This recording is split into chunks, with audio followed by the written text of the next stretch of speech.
Get details about how the utility regulator is protecting utility consumers. The Office of Utilities Regulation, OUR, has created a special email for you to tell us if supply to your premises was not restored as shown on JPS's restoration schedule. This email is Consumer Restoration, CONSUMERESTORATION. That's one R between consumer and restoration at our.org.jm.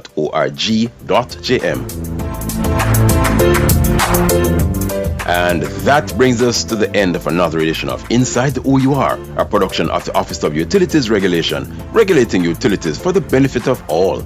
Like our Facebook page and follow us on X, formerly Twitter, LinkedIn, and Instagram.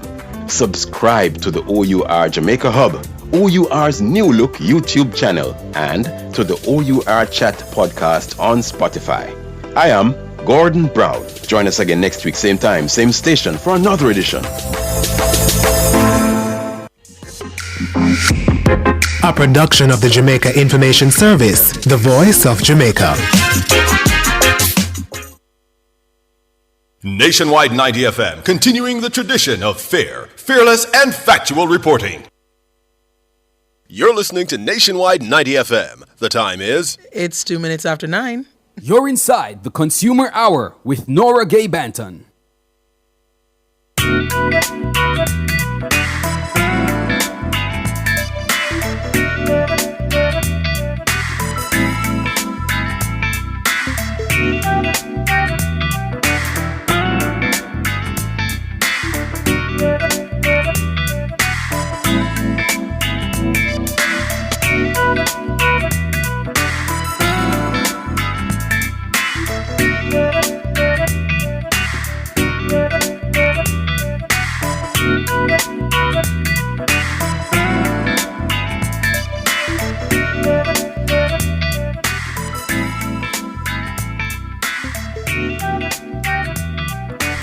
Good morning, good morning, good morning to you. And I'm jumping in just to say good morning because we are going to throw immediately to the post-cabinet press briefing that is happening right now because we're expecting to hear some news from the Prime Minister.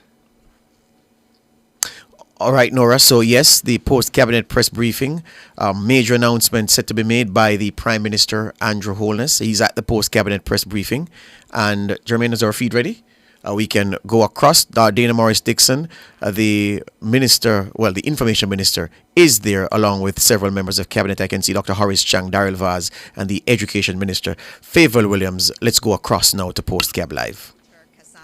The permanent secretary in the Ministry of Education and Youth. We also have our acting chief education officer, Terry Ann Thomas Gale, with us, and other members of the Ministry of Education team. I saw the head of our National Education Trust. Welcome. Also, we in the audience with us, we have Ms. Delmers White, who is the Deputy Director General of the ODPEM.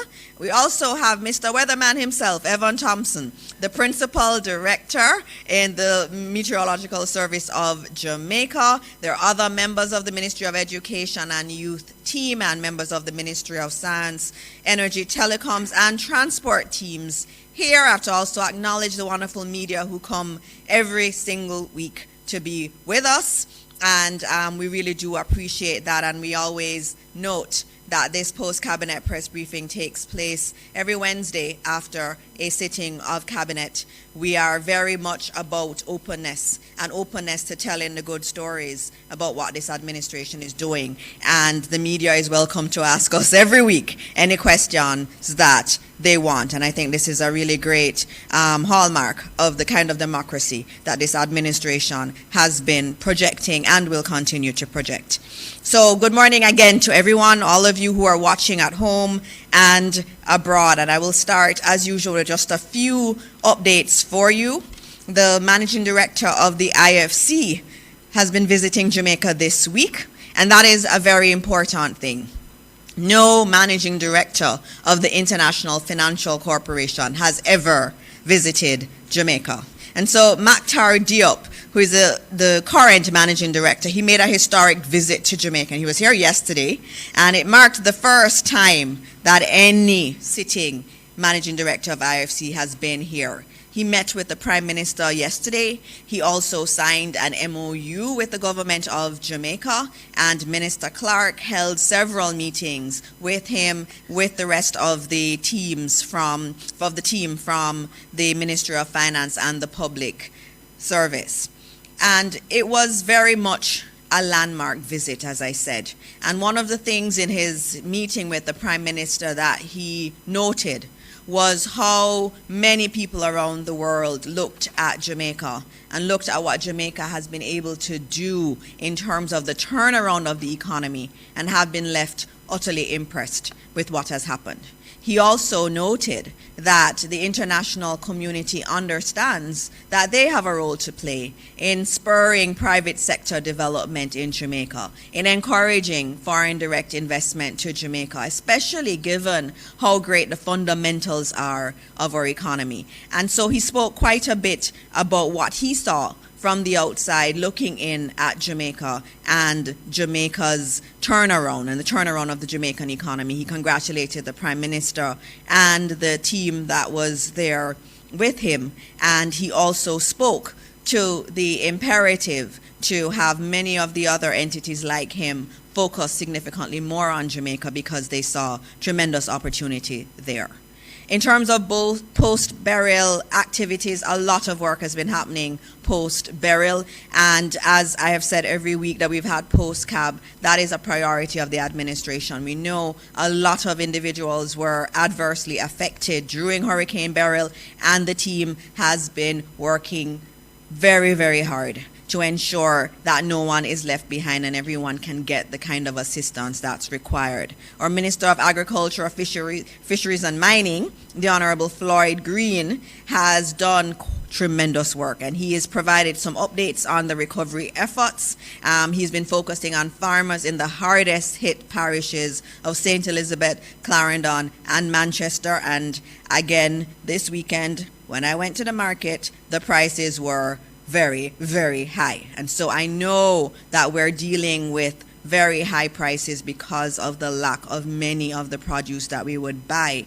And so a lot of work is being done in order to aid our farmers so that they can get back on their feet and we can see better prices hopefully in the weeks to come. The Jamaica Bauxite Institute has allocated $25 million to aid 600 farmers, and we're also doing other grants. 180 greenhouse farmers have been assisted with a lot of equipment to build back their greenhouses. We also had the distribution of over 50,000 broiler chicks and 57,000 ready-to-lay pullets to farmers across all parishes, and the allocation of 1,000 bags of fertilizers to about 500 farmers. And that's just a bit of what has been done, and there's been work done for dairy farmers also to support them.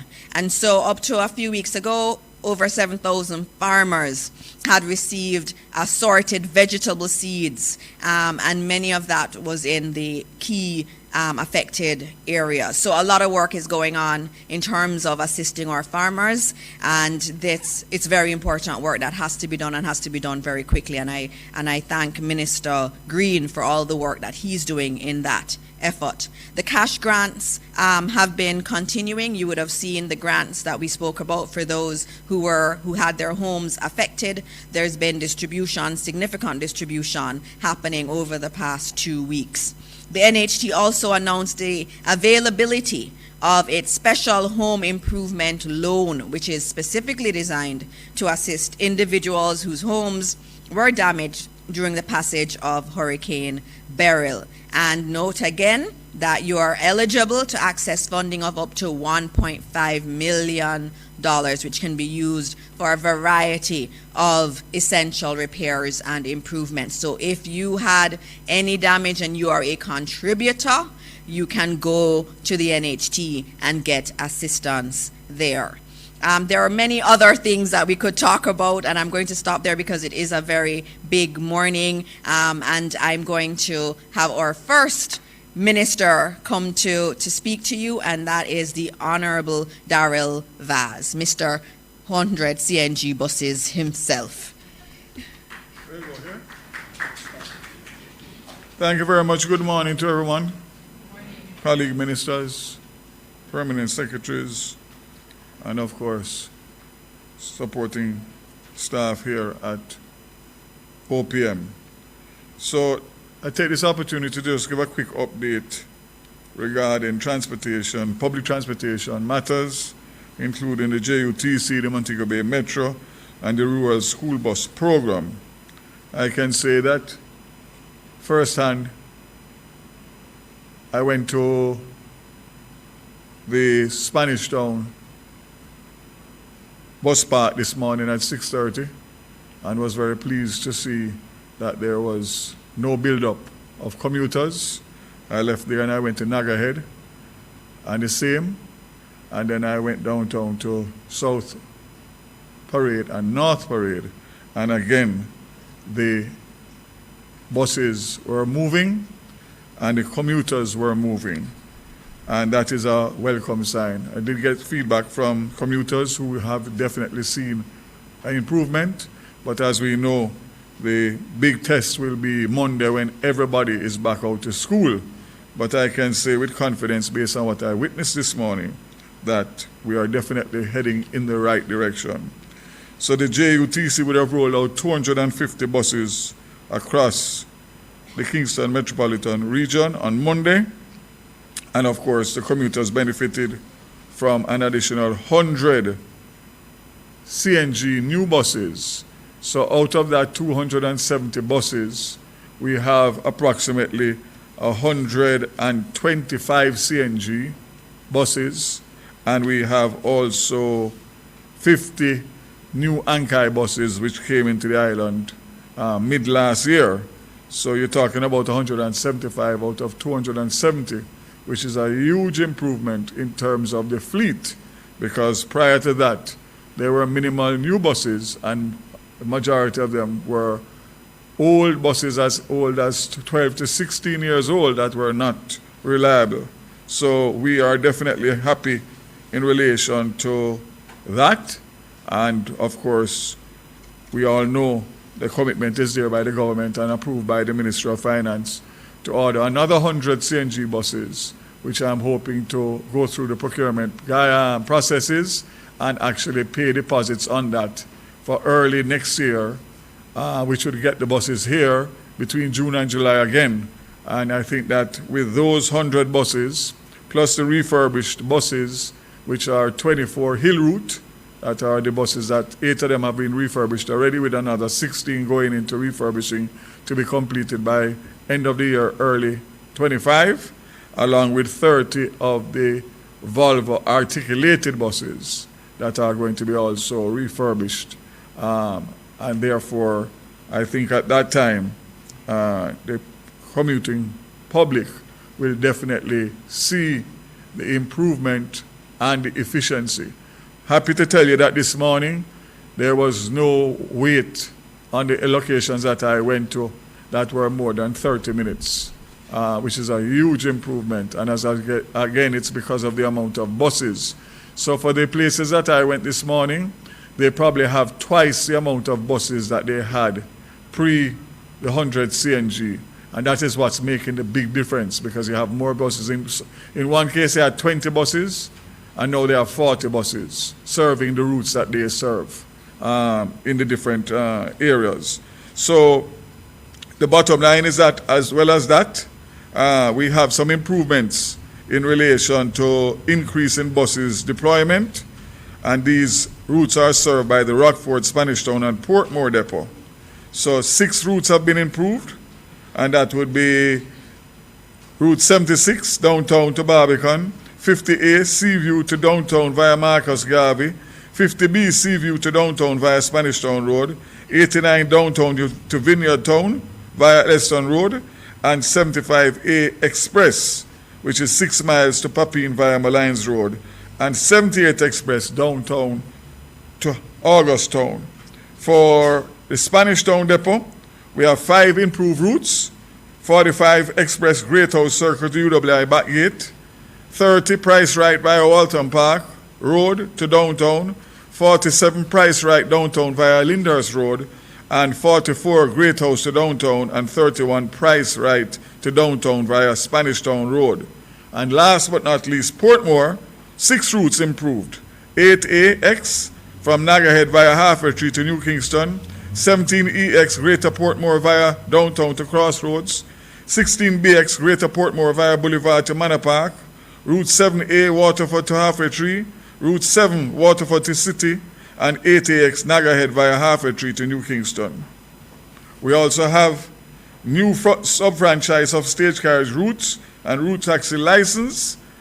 That's based on the no objection from the JUTC to the Transport Authority for the sub-franchising of 6 stage carriage routes and the issuing of route taxi licenses on 11 routes in the KTMR. The JUTC will open the application process for sub-franchise for the following 6 stage carriage routes starting October 1st. Shortwood via Halfway Tree to downtown Kingston. That will be for coaster buses. Barbican Halfway Tree to downtown Kingston. Coaster. Doheny Park to Halfway Tree downtown. Coaster. Whitehall to Halfway Tree via downtown Kingston. Coaster. Havendale to Halfway Tree to downtown Kingston. Coaster. Harborview Halfway Tree downtown Kingston Coaster. PM? Eh? Yes, he's here. Oh, I'm hearing that the PM is here, and he has bigger things to talk about than me. So again, with the proliferation of hackney carriage operators providing unauthorized route type services, the offer by the Transport Authority for the conversion of the license will ease the burdens faced by commuters who are often overcharged to compensate for hackney fare rates. With the JUTC offering no objection, the Transport Authority has started, and the next sensitization will take place on September 18th, 24 at the William Grant Park in downtown. Hackney carriage operators are invited to apply for conversion to a route taxi license starting now up to March 25 in the first instance. The operators who refuse to convert their licenses to route taxis and continue to operate illegally will face the law. The 11 routes being offered: downtown to East Queen Street, Norman Gardens for vehicles, downtown East Queen Street to Rennock Lodge, motor vehicles, downtown South Camp Road to Crossroads, motor vehicles, downtown South Camp Road, Vineyard Town, motor vehicles, downtown East Queen Street, Rollington Town, motor vehicles, downtown East Queen Street, Franklin Town, motor vehicles, Halfway Tree to Hagley Park Road to 3 miles, motor vehicles, Halfway Tree Road, Hope Road, Papine, motor vehicles, Halfway Tree, Red Hills Road, Chancery Street, motor vehicles, Halfway Tree, Washington Boulevard, Doheny Park, motor vehicles. Last but not least, Halfway Tree, Mountain View, Windward Road, motor vehicles. I wish to note that this type of solution-driven deliberations improve the provision of transport services to the public, come out of collaboration with the public transport providers and the Transport Authority. The Public Transport Operators Steering Committee, which was established in 2023 when I became minister, provides an avenue for sector players to give direct input to the shaping of the transport sector as they represent the concerns of both PPV operators and how to better serve commuters nationwide. I have Montego Bay Metro. You want me to hold on that? I'll be back. He will definitely be. This is breaking news from Nationwide Radio. All right, 9:20 a.m. taking you back over to the office of the Prime Minister. A major announcement to be made by Andrew Holness. We go across the post-cabinet press briefing, or we rejoin that press briefing.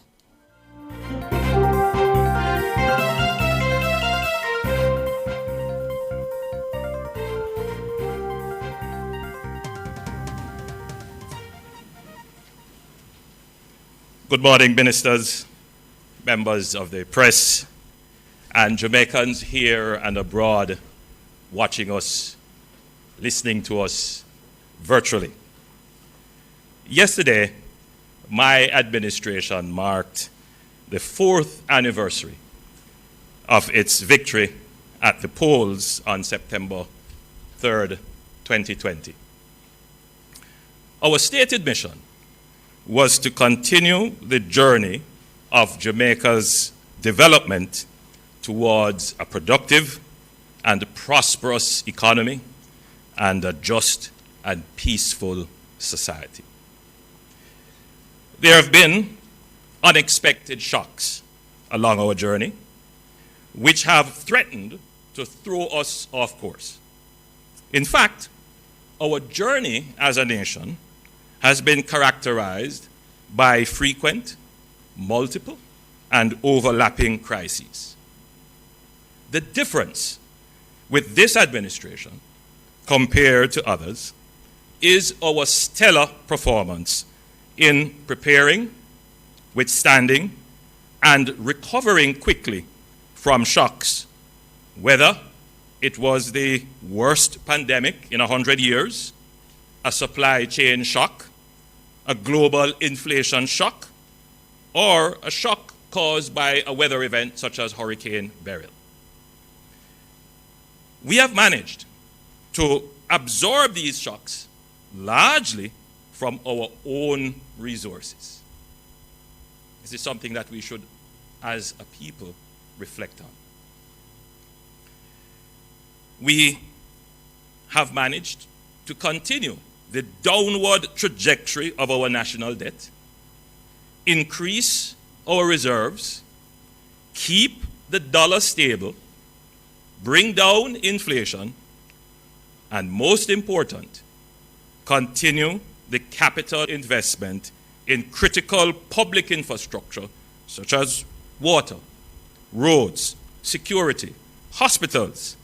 And you would have heard Minister Vaz gloating on his 100 buses and the 100 more to come and the 100 more to come. This has never happened in the independent history of Jamaica. The critics can crow all they want, they cannot assail this fact. What is a government to do other than to do this? At this juncture, we can say that Jamaica has institutionalized strong fiscal management to secure economic certainty, resilience, and stability. The next step in our journey is to focus on achieving high growth. While we have been achieving some levels of growth, we are not satisfied with the anemic levels of growth that we have been achieving. We are not satisfied that the level of growth that we have been achieving will be sufficient to deliver the increases in public revenues needed to drive investments in the things that matter to you, like your roads, your schools, social security and pensions. Further, low growth and low growth trajectories are easily wiped out by events such as Hurricane Beryl. As you would have seen, the pandemic would have affected our growth. No doubt, Beryl will also have an impact on our growth. In the coming months, as the government moves to structure itself for greater focus on growth, efficiency, peace, and productivity, which will deliver the benefits that you would like to see for yourself, as I have said.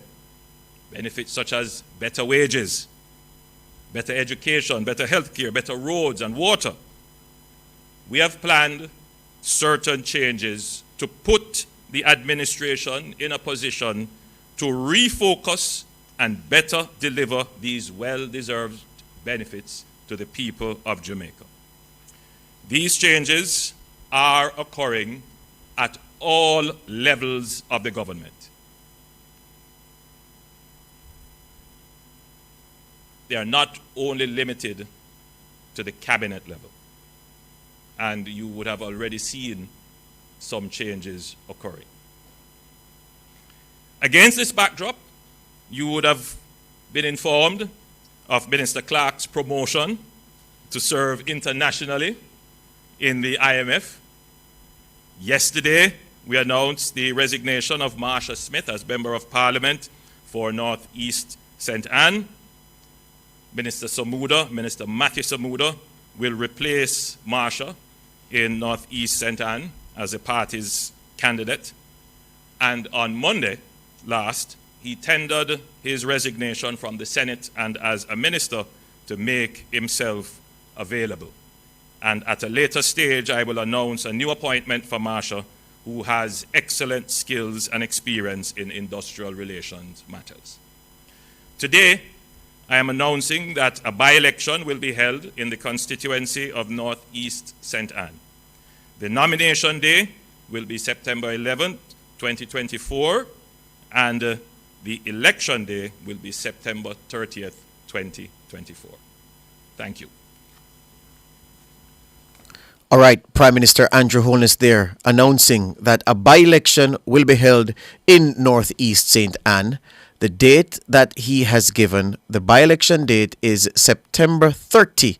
Nomination day, September 11. Matthew Samuda, he says, will stand for the JLP in that constituency, replacing Marsha Smith, who resigned on Tuesday. So that's it. We pick it up with the Consumer Hour. Just setting the context just a little bit to say that the Prime Minister has said that changes are coming at all levels of government as the JLP administration puts its house in order to pursue meaningful growth, which is the part of the growth agenda which has not quite performed in the way the government expects. Everything else has been shaping nicely, putting the government in position to pursue meaningful growth. He says with that in mind, that's why his administration has to have a refresh at all levels, and part of that refresh will involve placing Matthew Samuda in Northeast St. And they hope, as the Member of Parliament, the PNP critically have said that they will not be contesting any by-elections. Yesterday, the Gleaner carried a report quoting the PNP General Secretary Dr. Dayton Campbell as saying the PNP is not focusing on that, no, it's focusing on the general election constitutionally due next year.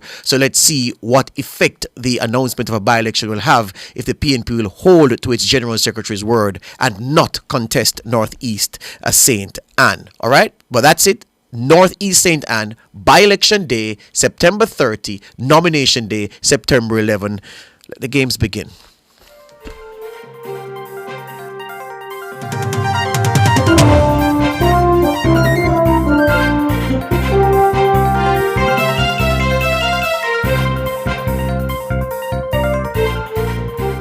Join the Oberlin Past Students Association Thelma James 5K Run Walk Sunday, the 29th of September on the Mona campus of the University of the West Indies.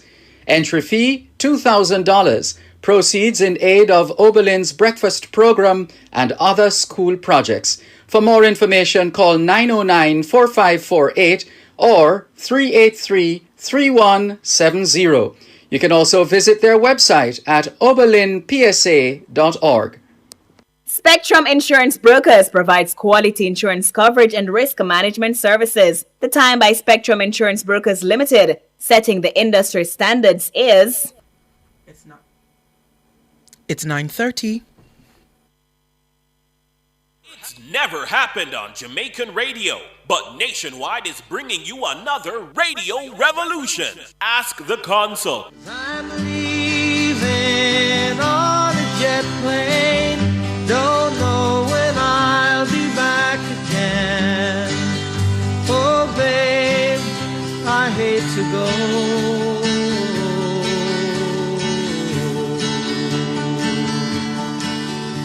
There's so many times I let you down. So many times I played around. I tell you now, they don't mean a thing. Every place I go, I'll think of you. Every song I sing, I'll sing for you. When I come back, I'll bring your wedding ring.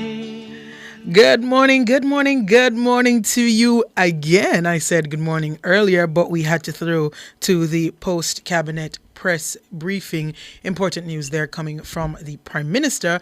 Nonetheless, we are back. Good morning. Let me say good morning properly now. Good morning to you. If you're listening on the 90 FM band, 90.3, 90.5, 90.7, and 90.9, thank you so much for joining us on your radio. We appreciate your company there. If you are listening and watching on our YouTube channel, good morning to you. The channel is Nationwide 90 FM Live. If you want to see what's happening inside the studio, you can join us on YouTube at Nationwide 90 FM Live and join the conversation in our YouTube chat. And the chat is already live and in action. I'm seeing Beverly Ricketts there. Good morning to you, Beverly. Rich Richards, good morning to you. Electro Squad, Juliet Sanchez, Frank White, Daisha Reed, Mikhail, Beverly, I said Beverly already, Elaine Graham, and all the others over there on YouTube. Good morning to you. I know a lot of people are on because, you know, the politics did start early this morning. So a whole heap of people come on, people that are not usually here at this time. But welcome to you. Thank you for joining. I hope you stay. Well, good morning to all of you over there on YouTube. If you're listening on our mobile app, which is available for free on the Google Play and the Apple App Store, good morning to you. And those on our website, the Listen Now option there, good morning to you as well. All right, this morning, Wednesday morning. It's Wednesday, September 4, 2024. We have Ask the Consul. And this morning we will be joined by Rob and Brandon from the U.S. Embassy here in Kingston, Jamaica. And this morning they will be speaking to us briefly about overseas voting. As you know, the U.S. elections are coming up and a lot of preparation is in place for that. And so Rob will tell us about overseas voting and Brandon will cover visa issues. So just to remind you, in this program, you have an opportunity to ask questions as well. If you have any questions for the U.S. Embassy, you want to apply for a visa, you want to renew your visa that has expired, you are on filing and you have some questions, any visa-related questions, immigration or non-immigration questions, you can give us a call and let me give you those numbers. The numbers to call, 876-630-9371 to 4. So that's 630-9371, 630-9372, 630-9373, 630-9374, and we also have our digital line 618-8255. So if you have any immigration related questions this morning, you can give us a call and Rob and Brandon will be able to answer your questions. And also, if you are a U.S. citizen and you're living overseas, whether you are here in Jamaica or you are in another country outside of the United States, and you want to know about how you can cast your vote, then you will get that information this morning. And if you have any further questions, then of course you can ask those questions to Rob and Brandon. And for those of you who are unable to give us a call this morning, if you have any questions, there's also the YouTube chat section. We take questions from there as well. So you can join us on YouTube. The channel, once again, is Nationwide 90 FM Live. It's Nationwide 90 FM LIVE. All right, we're going to take a quick break. And then when we come back, we will join Rob and Brandon for Ask the Consul. I'm leaving on a jet plane. Don't know when I'll be back again. Oh, babe, I hate to go.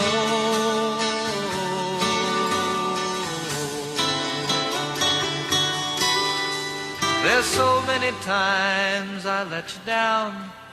So many times I played around. I tell you now. Attention all data protection enthusiasts. Tune in to Nationwide 90 FM every Tuesday at 8:20 a.m. and Thursday at 8:25 a.m. for a new program, Data Protection Matters. Starting June 4, 2024, join us as we delve into crucial topics that will keep you informed and compliant. Data Protection Matters is hosted by Chuck Cameron, founder of Design Privacy, your trusted partner in data protection. Don't miss out. That's every Tuesday morning at 8:20 8:20 and every Thursday at 8:25 a.m. Stay protected, stay informed with Nationwide 90 FM and Design Privacy. Fosrich Company Limited is having a Catch the E-Zone with me, the Stinger Honeybee, alongside Kareem Boy Ting. as we turn up the heat in the street. New show. New vibe. Same us. Same us. Monday to Friday, 3 to 5 p.m. Right here on Nationwide 90 FM. We'll bring you entertainment news. We'll take away your Monday blues. You don't want to miss a week with us. We'll talk health. Well, jump into the mix. Or the hot seat. Don't miss the brain buster. Or the crazy giveaways. I mean, is this planet Earth? Is it? I don't know. Let me check. Either way, it's got a buzz. And a bugger thing. Ow.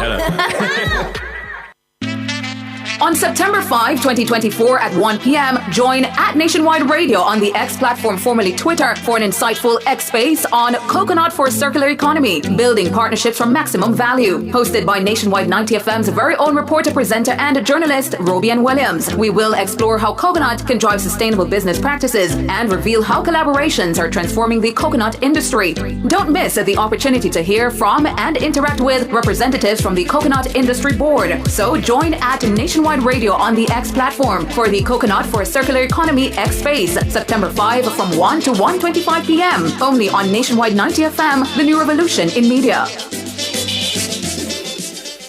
I'm leaving on a jet plane.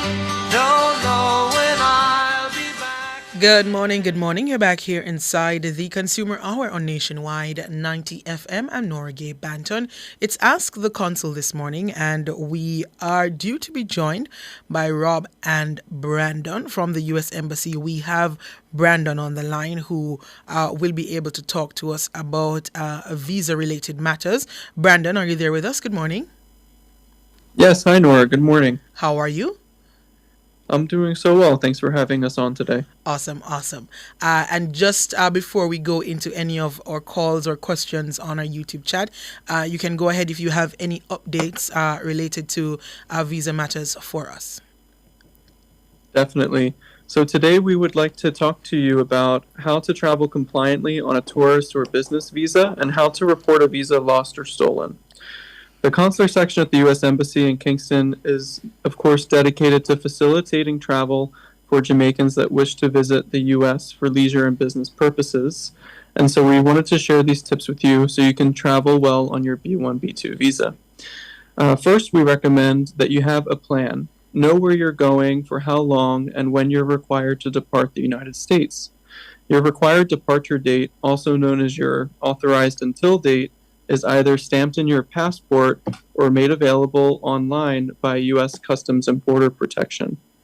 And if you remain in the United States past that date, your visa may be revoked and you may encounter difficulties in obtaining another visa. So it's very important to make note of that date when you enter the United States. Second, ensure that your traveling purpose aligns with the visa that you hold. B1, B2 visas are for tourism, participation in social or religious activities, volunteer service, or business meetings and conferences. Examples of activities that aren't permissible on that B1, B2 visa would be working or studying. So to see which visa is right for your trip, you can visit our Visa Navigator tool on our website, jm.usembassy.gov. Third, know what to do if your visa is lost or stolen. File a police report to document the loss or theft and email kingstonfpu@state.gov to make a report. When you do so, make sure to include your full name, date of birth, your address, and your email address, and specifically state if your visa was lost or stolen. If you have a copy of your visa or passport, including a scan of that can be helpful as well. Finally, if you have personal knowledge of and you wish to report alleged visa misuse, you can also email us at kingstonfpu@state.gov. All tips are confidential. Thank you so much, and we wish you safe travels. All right. Thank you so much, Brandon. Just a question related to lost or stolen visas. If my visa was stolen or lost and the expiration date was nowhere near. As a matter of fact, it may have been a new visa.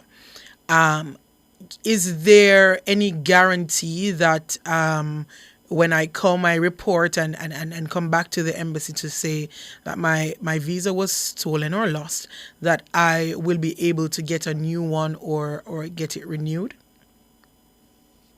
So whenever a visa is reported lost or stolen, it's electronically canceled and it's no longer valid for travel. So there's nothing to worry about on that end of things. When you need to replace the visa, you're required to pay the fee and make an appointment online and then attend an in-person interview. At that time, just like any time you apply for a visa, your eligibility will be assessed. So that's the point at which it'll be determined if you qualify or don't qualify for the visa. Ah, I see. So it's basically like applying for a new visa again. Correct. And it's that way with a renewal or with a first-time visa. Your eligibility is always assessed each time you reapply. I see. Thank you so much for that. We have a call on the line, Brandon. Michael, good morning. How you doing? I'm good, Michael. Go ahead with your question. Yeah. I would like to know if I could travel like 2 times for the year on my visiting visa. Hi, Michael. Thanks for your question. So you're asking if you can travel twice a year on your visiting visa, is that correct? Sure, yeah. So you're allowed to travel whenever you wish. The important thing to remember is that whenever you enter the United States, there's a specific period of time that you're given to remain, during your trip. So that was what I was saying earlier about the authorized until date. So when you enter the U.S. for your vacation, the Customs and Border Protection agent will inform you of the date that you're required to depart the United States. So that date is how long you're allowed to remain there as a tourist, and that's the date you have to remember. Whether it's for a 2-week trip and then you choose to go back in 3 months or 4 months, whenever you travel is up to you. But you're only allowed a certain period of time on that visa while you're in the U.S. Michael? Hello, Michael. Do you have any further questions? All right. Seems as if we lost Michael. I hope you heard the response, though. Just to remind you of the numbers. The numbers to call, 876-630-9371, and that goes up to 4. So it's 630-9371, 630-9372, 630-9373, or 630-9374. We also have our Digicel line, 618-8255, and if you're unable to call, you can leave your questions in the YouTube chat, and we will definitely ask them for you and get the answers you require. All right, we are Nora, if I may, I'd Go like ahead. to give my colleague Rob a chance to talk to your listeners about voting overseas for U.S. citizens, if we could. Okay, I was just waiting on the go-ahead to know that Rob is there. So we are going to take a break. We take a commercial break, and when we come back, we will go over to Rob. Great, Perfect, thanks. thank you. Don't know when I'll be back again. Oh, babe, I hate to go.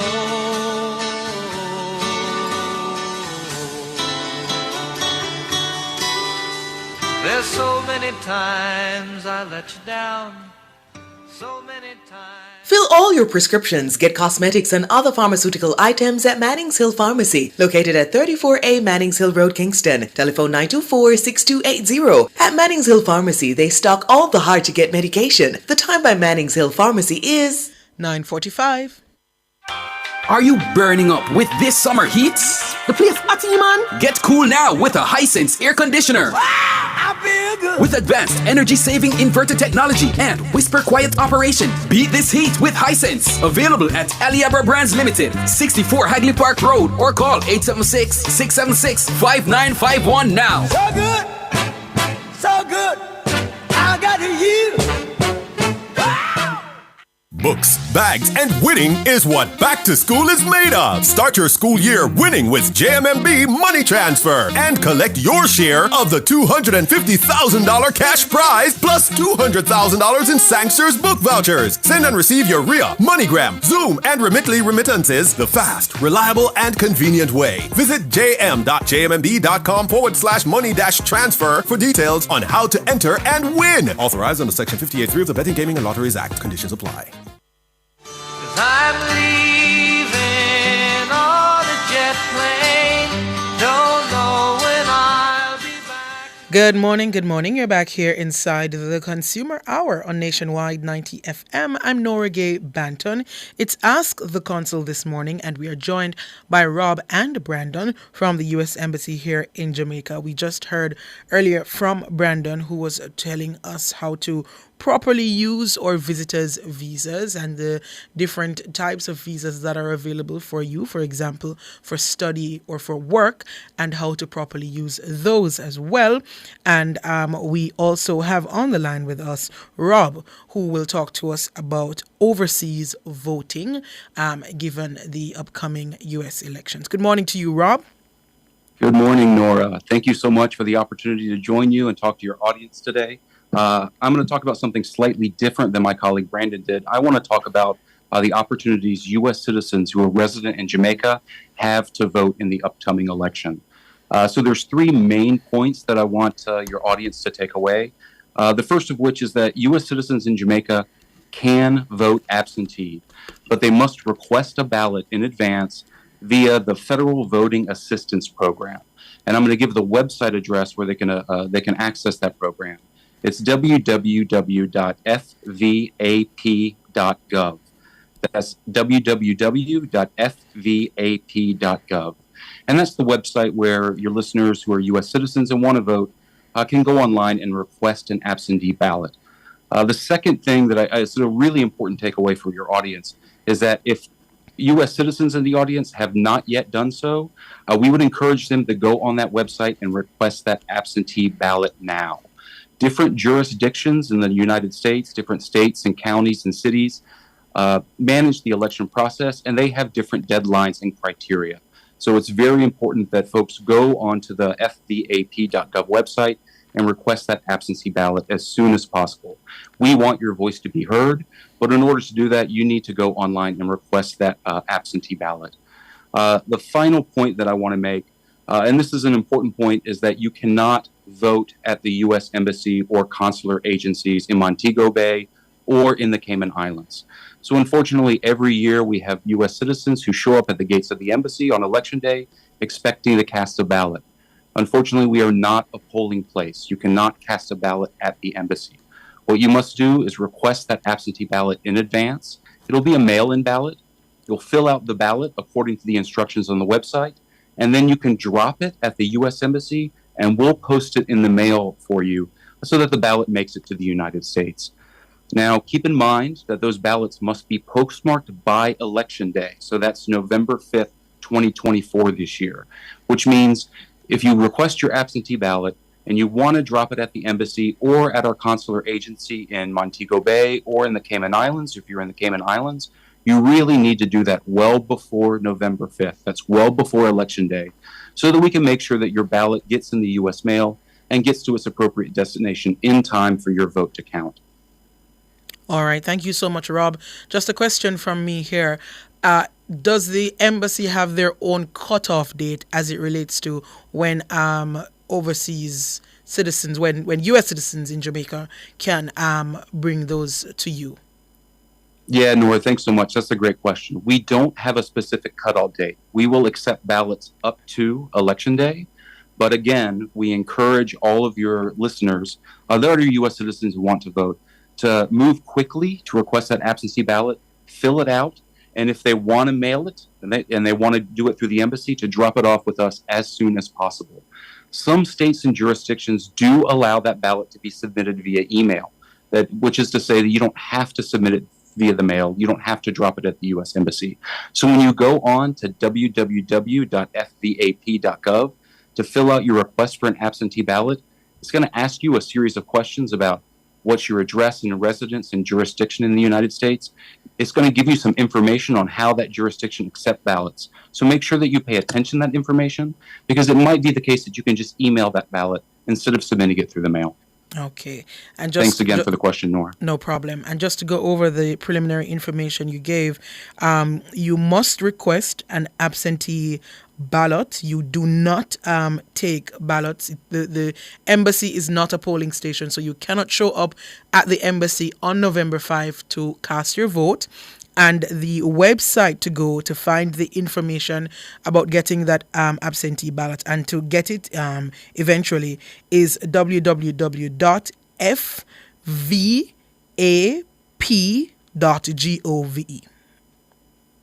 All of that is absolutely correct. Right. And if your listeners have any questions, they can Google Federal Voting Assistance Program. It'll take you directly to that website. U.S. citizens are always welcome to email us in the American Services Citizen Services Unit at the Embassy at kingstonacs@state.gov if they have questions or they need help filling out that federal postcard application, which is what you're going to do when you request the absentee ballot. We're always welcome to entertain any questions via email. Awesome. Thank you so much, Rob. We have a caller on the line, Jerome. Good morning. Hi, Jerome. All right, I'm not hearing Jerome. Maybe the call dropped there.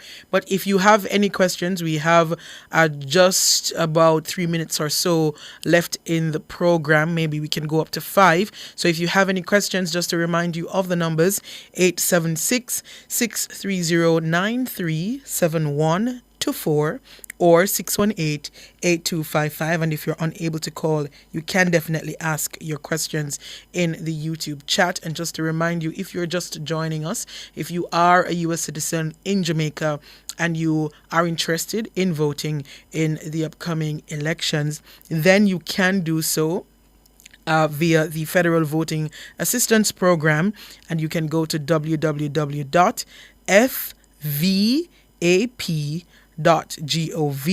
request your absentee ballot, and if it is required, you give that in at the embassy and they will post it for you.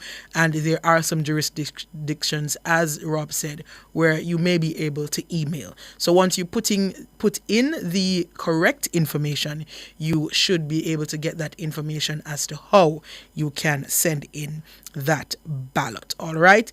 I am seeing a question here on our YouTube chat. Can one parent withhold a child's passport from a child that's in Jamaica? This is not a visa question, though. Amira, if you could just bring some clarity to that question there. I'm seeing something about a passport being withheld by one parent, but I'm not seeing where a visa is involved.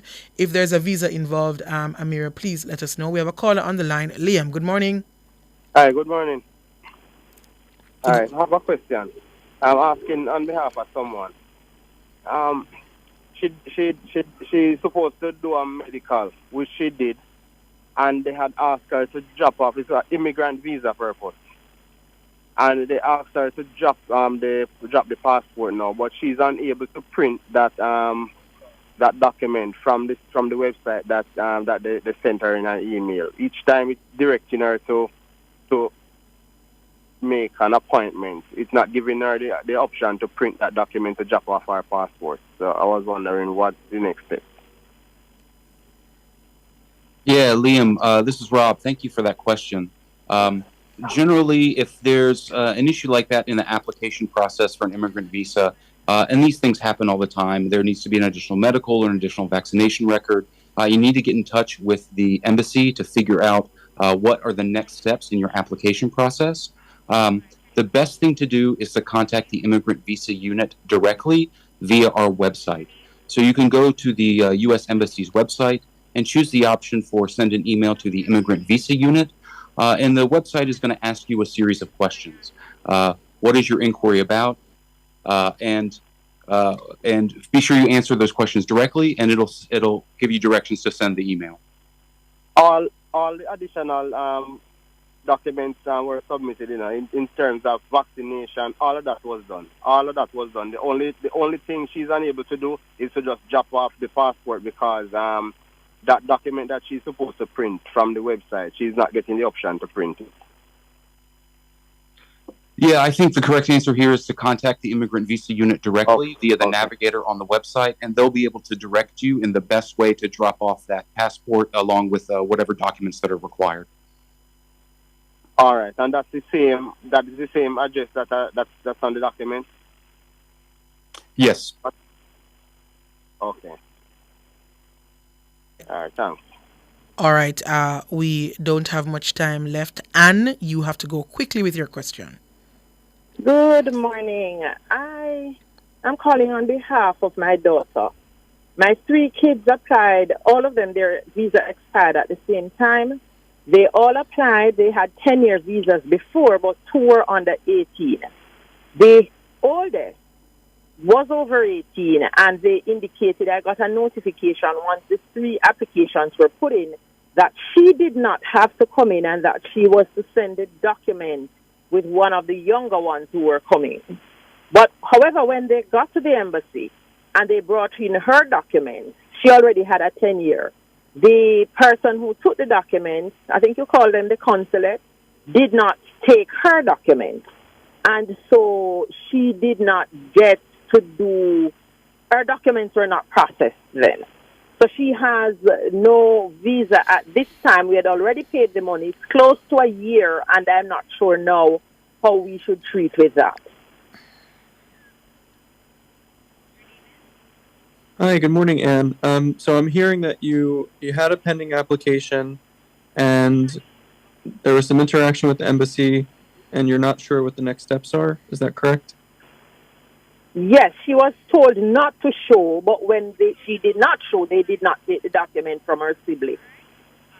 Understood. So I would say, if you have a pending case and you're not sure what the status of it is, you should send us an email to kingstonniv@state.gov, and we can, address the inquiry more directly. It's hard to handle specific cases in a public forum like this because we don't have all of the details available. But if you reach out to us via email, we'll be able to further assist you. Okay, fine. All right, and all the best to you. Hopefully you can get through that one. That's all the time we have for the program. I want to thank you, Rob and Brandon, for joining us this morning. I appreciate your company and the information you were able to relay. You enjoy the rest of your day and the rest of your week. Thank you. Thank you, Nora. Thank you. All right, that's all the time we have for Ask the Consul this morning and the Consumer Hour. We make way now for Cliff Hughes Online. I'm leaving on a jet plane. Don't know when I'll be back again. Oh, babe, I hate to go.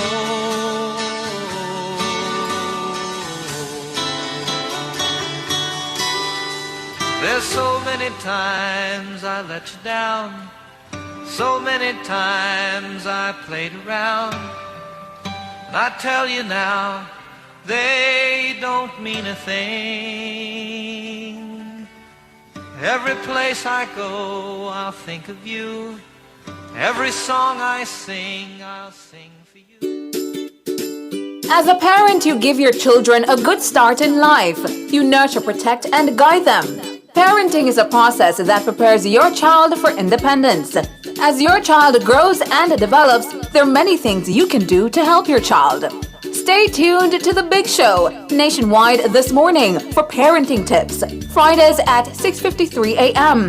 Only here will you learn everything you need to know about parenting.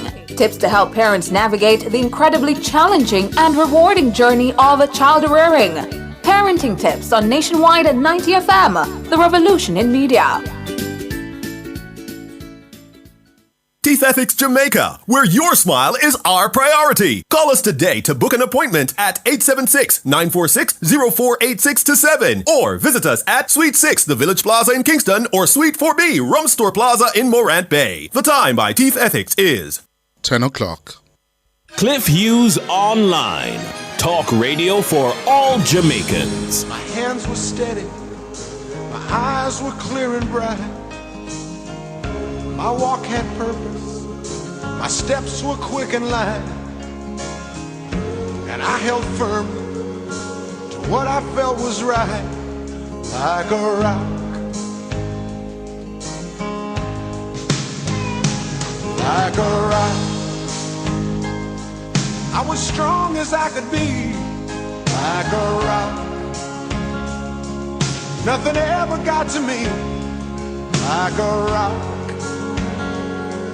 I was something to see, like a rock.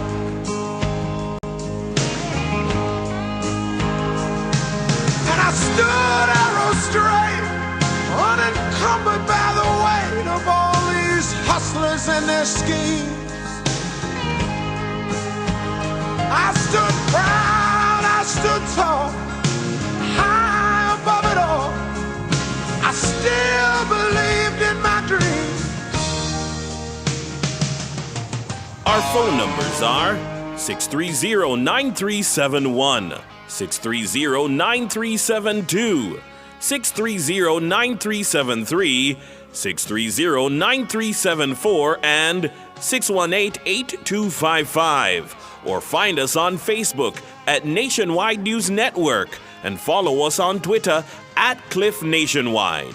You can also listen to Cliff Hughes online live on the World Wide Web at nationwideradiojm.com or via the Nationwide 90 FM app on your mobile phone. Now, here's your host, Cliff Hughes. Good morning. Good morning. Let's get to work. Cliff says, what's on his mind? Unfiltered analysis and commentary. My hands were steady, my eyes were clear and bright. My walk had purpose, my steps were quick and light. And I held firm to what I felt was right, like a rock. Like a rock. I was strong as I could be, like a rock. Nothing ever got to me, like a rock. I was something to see, like a rock.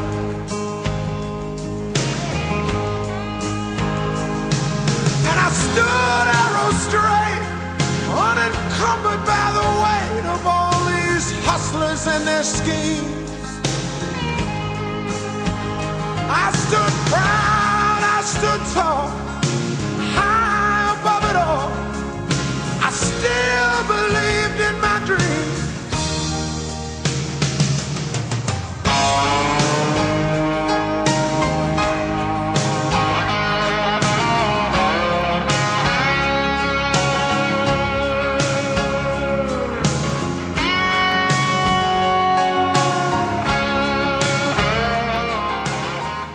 Good morning. Good morning. Good morning. It's 4 minutes after 10 o'clock on this here Wednesday morning. Wednesday, September 4? Yes, September 4. And it's almost, 2 days out from the 4th anniversary of the last general elections on September 2, 2020. Yeah? And the Observer, I think, got the headline right this morning when it says, political intrigue. That's the headline story in the Observer this morning. Political intrigue. Marsha Smith's sudden resignation sparks fresh speculation about PM's next move as Nigel Clark clears his desk. Yeah? And this morning, after dropping that news yesterday, that the MP for North East St. Anne, Marsha Smith, yeah, can we take a break and come back? Let us sort this out and come back. Let's take a break for me. Give us a few. My eyes were clear and bright. My walk had purpose. My steps were quick and light.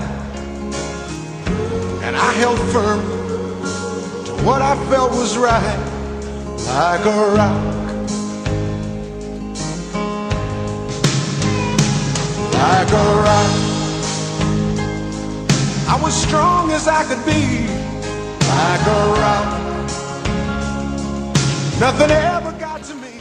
Yes, this morning, the Prime Minister and JLP leader, Andrew Holness,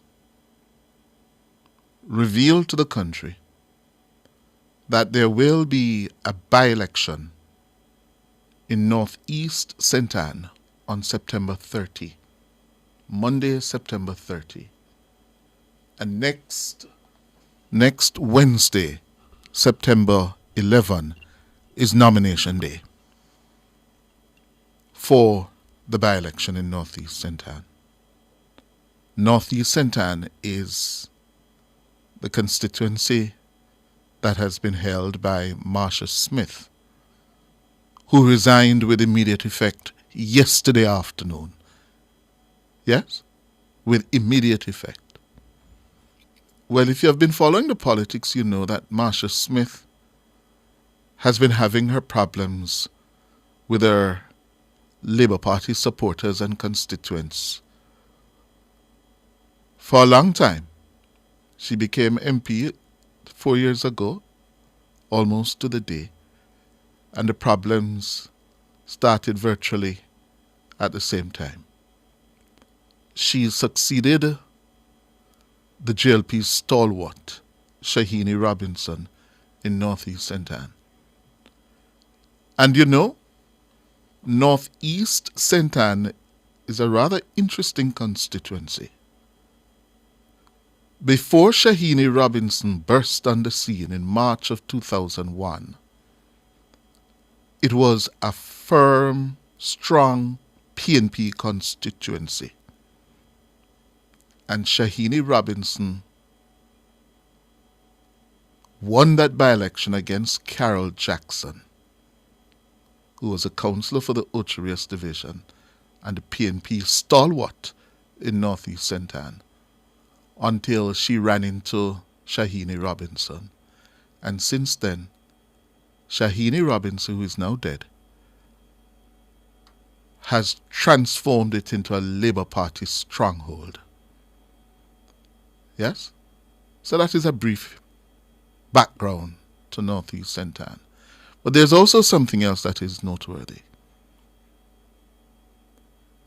It was that by-election victory of Shahini Robinson in March of 2001 that signaled the beginning of the return of the Jamaica Labour Party to power. It had been out in the political wilderness since February of 1989. And it was that by-election that gave the Labour Party a lot of confidence and boost that signaled that it was on its way finally back to power, which occurred in September of 2007 when Bruce Golding led it back to Jamaica House. And as I reflected on the intrigue, the political intrigue that is now unfolding, that bit of history became relevant. Northeast St. Anne again. 23 years later, after March 2001. And let me give you my perspective. What we saw yesterday is the first of several moves in a political chess game that is now on. And the principal players, JLP leader and Prime Minister Andrew Holness, PNP leader and opposition leader Mark Golding are the two principal players now. It's a game of chess until we go to the polls. And dare I say, go to the polls anytime between now and September next year. Why do I say that? It is generally accepted that the government and the Jamaica Labour Party are behind in the polls. It's not a popular government. 8-9 years in, since it came back to power in 2016. It has a lot of work to do politically and governmentally to regain the support and confidence and trust of a majority of the Jamaican people. It is coming from behind. And what we are now into is that move and counter move in the run-up to that point, September next year. But under Westminster parliamentary system, election dates are not fixed. It gives the Prime Minister awesome powers to name the date whenever it suits his electoral timetable, whenever he's of the view that it is the best time, best window to win. And I suspect what we're seeing now, there's the electoral timetable, the window is closing. You can't wait until September next year. If you wait until you go down to beyond the summer of next year, your opposition is going to hammer you. Yeah? Therefore, what we are seeing is a party leader and prime minister making the first of several moves to get the JLP as a political machine and organization ready, making changes to his administration to deliver between now and then better for the people of Jamaica, to reduce the misery index and to put more runs on the board, to say, this is the record I'm running on. After 2 terms, you can't run on promises. You have to run on a record of achievement. And they have a lot to crow and to boast about. But government, as a machine, has not been effective in delivering public services to the people of Jamaica. Therefore, the misery index continues to be a problem for the governing party. So, add to that 2 things. 1, the Jamaica Labour Party has 48 members of parliament, several of whom are in the departure lounge. Veterans, well past their best. All of those veterans are in seats, constituencies, where the Labour Party can consider safe seats. It needs to refresh. And you know them. Yeah? Audley Shaw in Northeast Manchester. Mike Henry in Central Clarendon. Carl Samuda in North Central St Andrew. Babsy Grange in Central St Catherine. J.C. Hutchinson in Northwest St Elizabeth. Yes? And we can go on. It has to replace several of those. so that it can go to the people not only on a record, but a refreshed team. Time for the break? Let's go to the break and come back. My hands were steady, my eyes were clear and bright. My walk had purpose, my steps were quick and light, and I held firm. In a world where scams lurk around every corner, NCB is working tirelessly to protect you. Beware of red flags such as scare tactics, too good to be true offers, and fake transaction alerts. Remember, NCB will never send links through texts, WhatsApps, or emails, and NCB will never contact you to ask for your PIN, password, RSA token, or credit card number. Don't be quick to click or share your information. Don't fall for fraud. Visit jncb.com/protect yourself. Recycling partners of Jamaica. Yeah, we got to make a change, and we have to do it now, can't wait for later.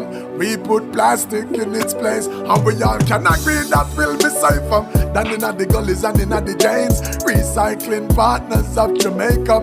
We put plastic in its place. Well, I said no matter about your class or status or title, got to be responsible and recycle. Yes, we have talk about plastic buckle boat. You have to make sure say you're the right type to. So look for the triangle with the one heart oh. But that don't matter could a yellow or blue. You have to just make sure them empty, collect them plenty, recycling revenue. So listen up Jamaica, I'm saying it's time to make a change. Recycling partners of Jamaica. We put plastic in its place, and we all can agree that we'll be safer than in the gullies in the heavy rains. Recycling partners of Jamaica. We put plastic in its place.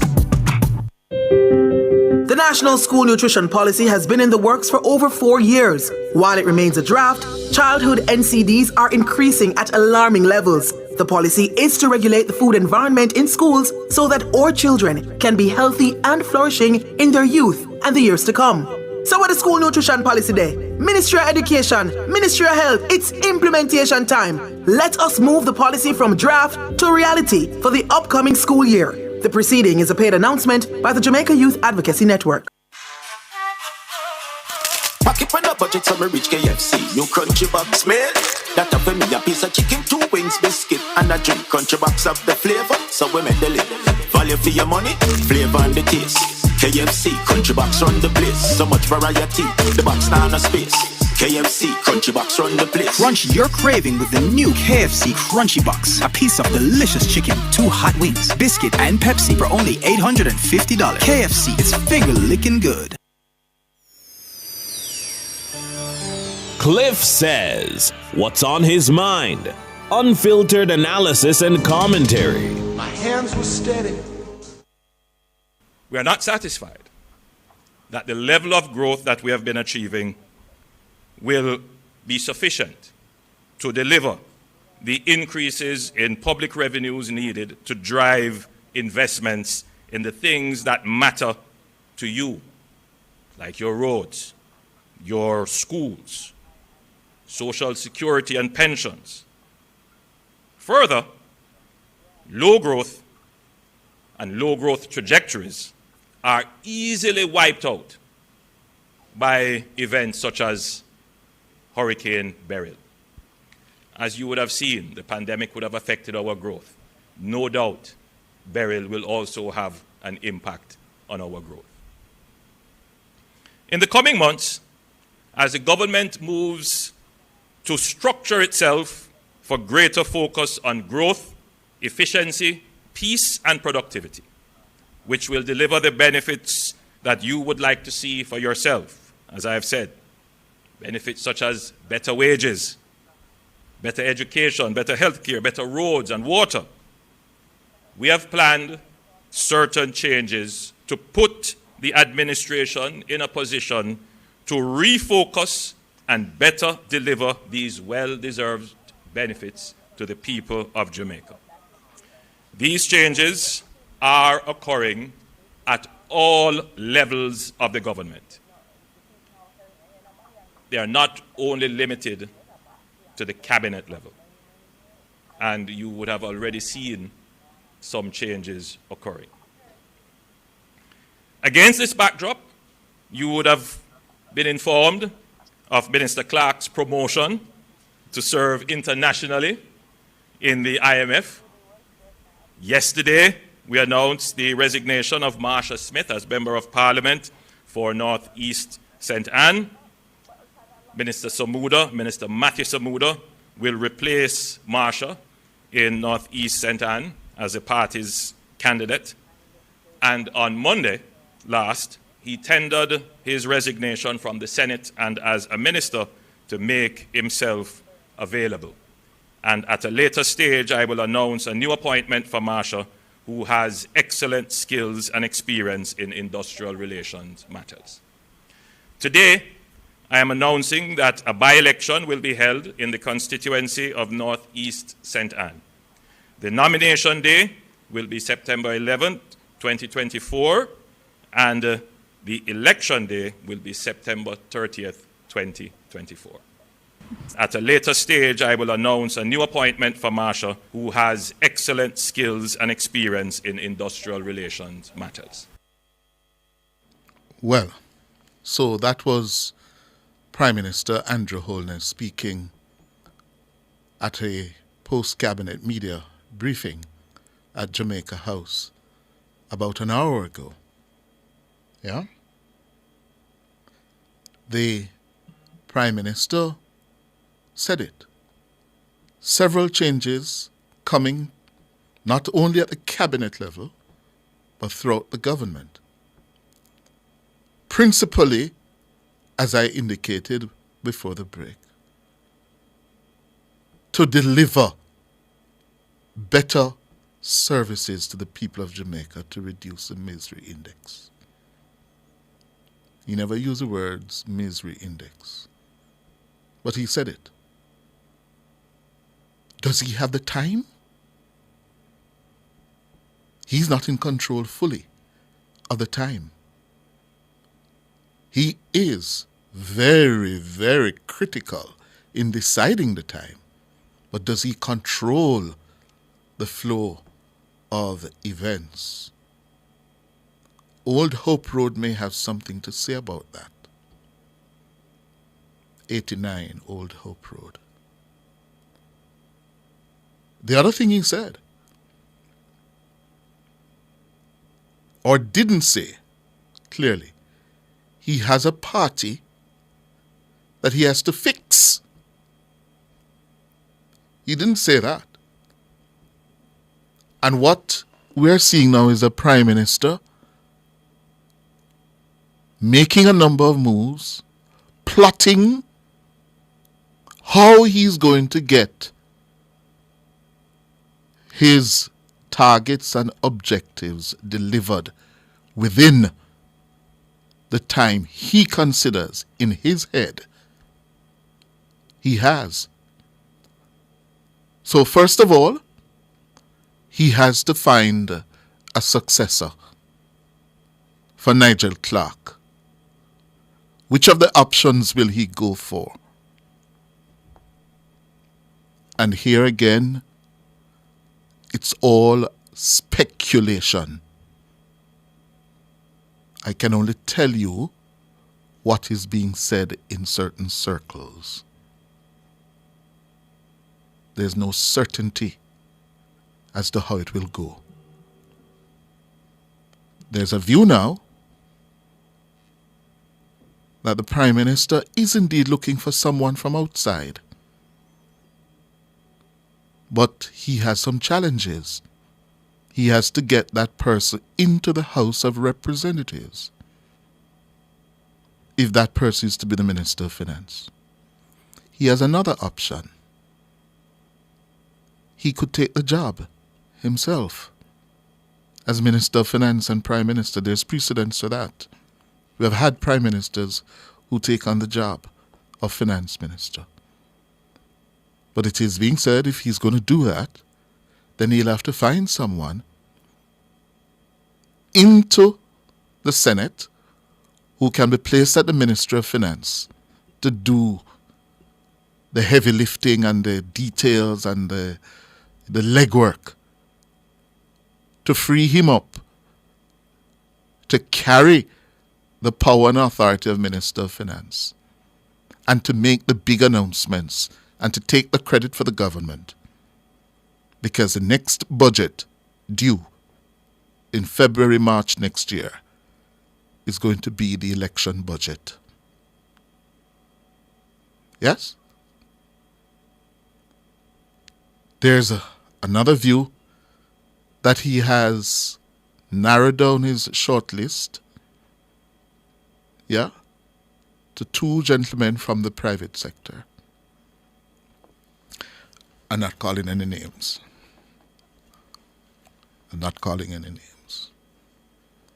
But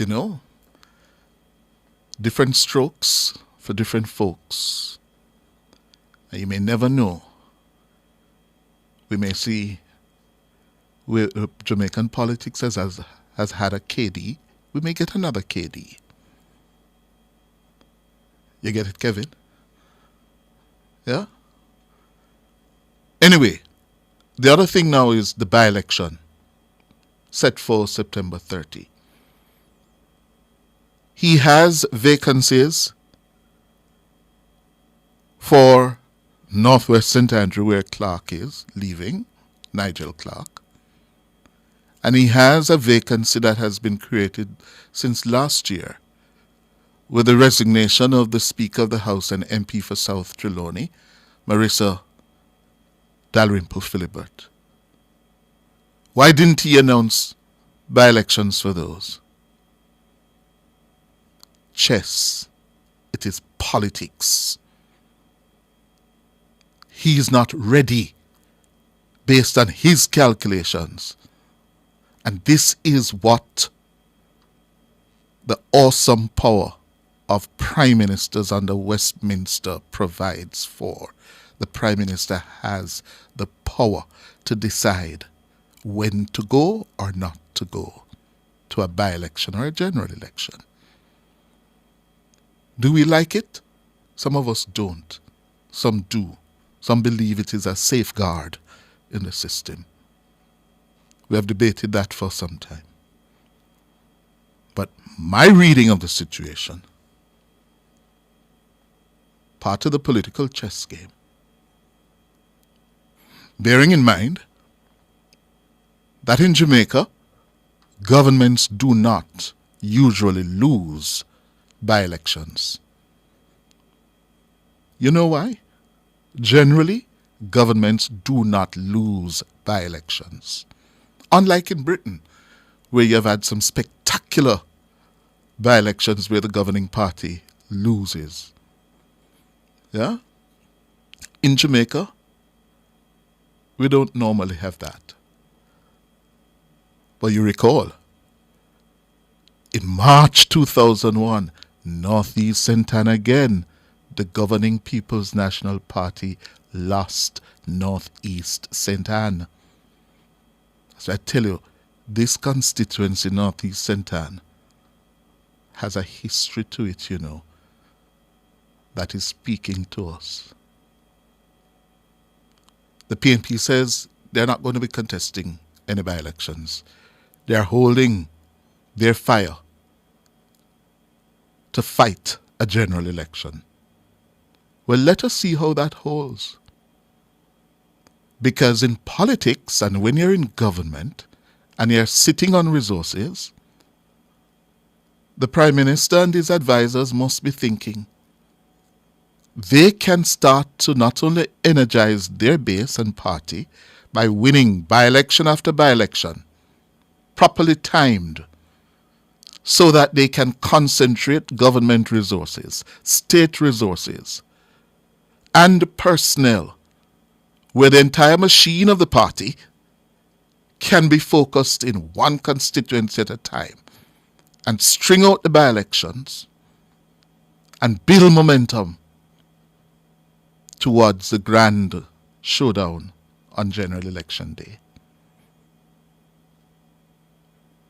So the PNP, as I said, Mark Golding and Andrew Holness are now playing political chess. Time for the break.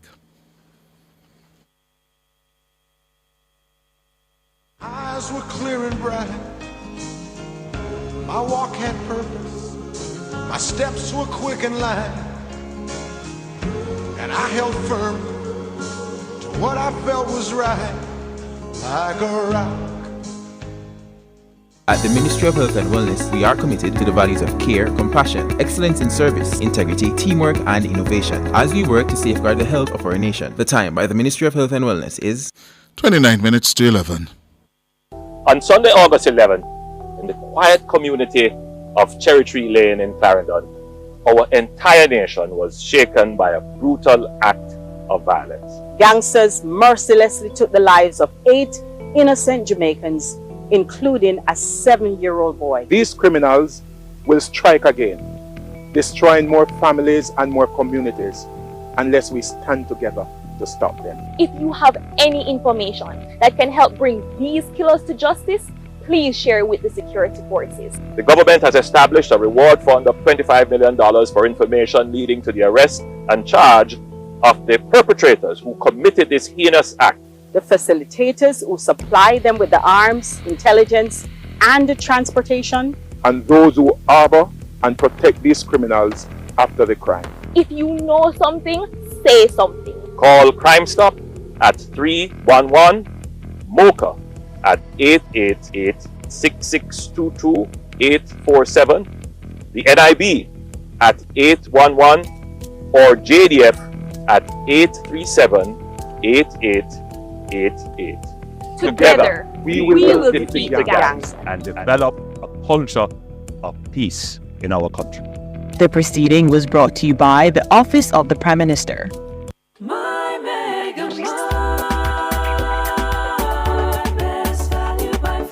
With so much to do in one location, make Megamart your one-stop shop.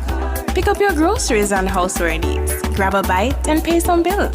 Fill your prescriptions and see the beauty products in our pharmacy. All in one amazing location. My Megamart, the best value by far.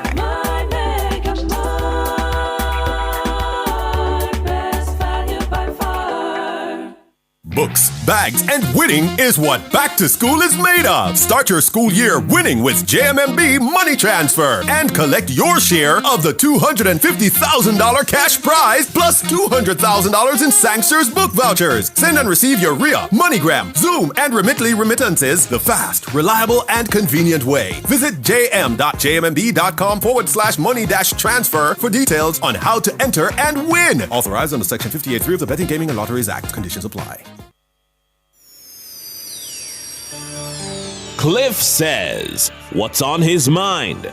Unfiltered analysis and commentary. My hands were steady. My eyes were clear. 27 minutes going up to 11. So, what we have seen over the last 24 hours, a number of moves. And we are reporting since yesterday afternoon that these moves are the first of several imminent changes coming to the government and the Jamaica Labour Party. It's our understanding that more resignations and or retirement from frontline politics are likely to be announced during the course of the coming weeks. Here's Norige Banton with that report. As the countdown to the general elections looms, Prime Minister Andrew Holness has begun to make several changes.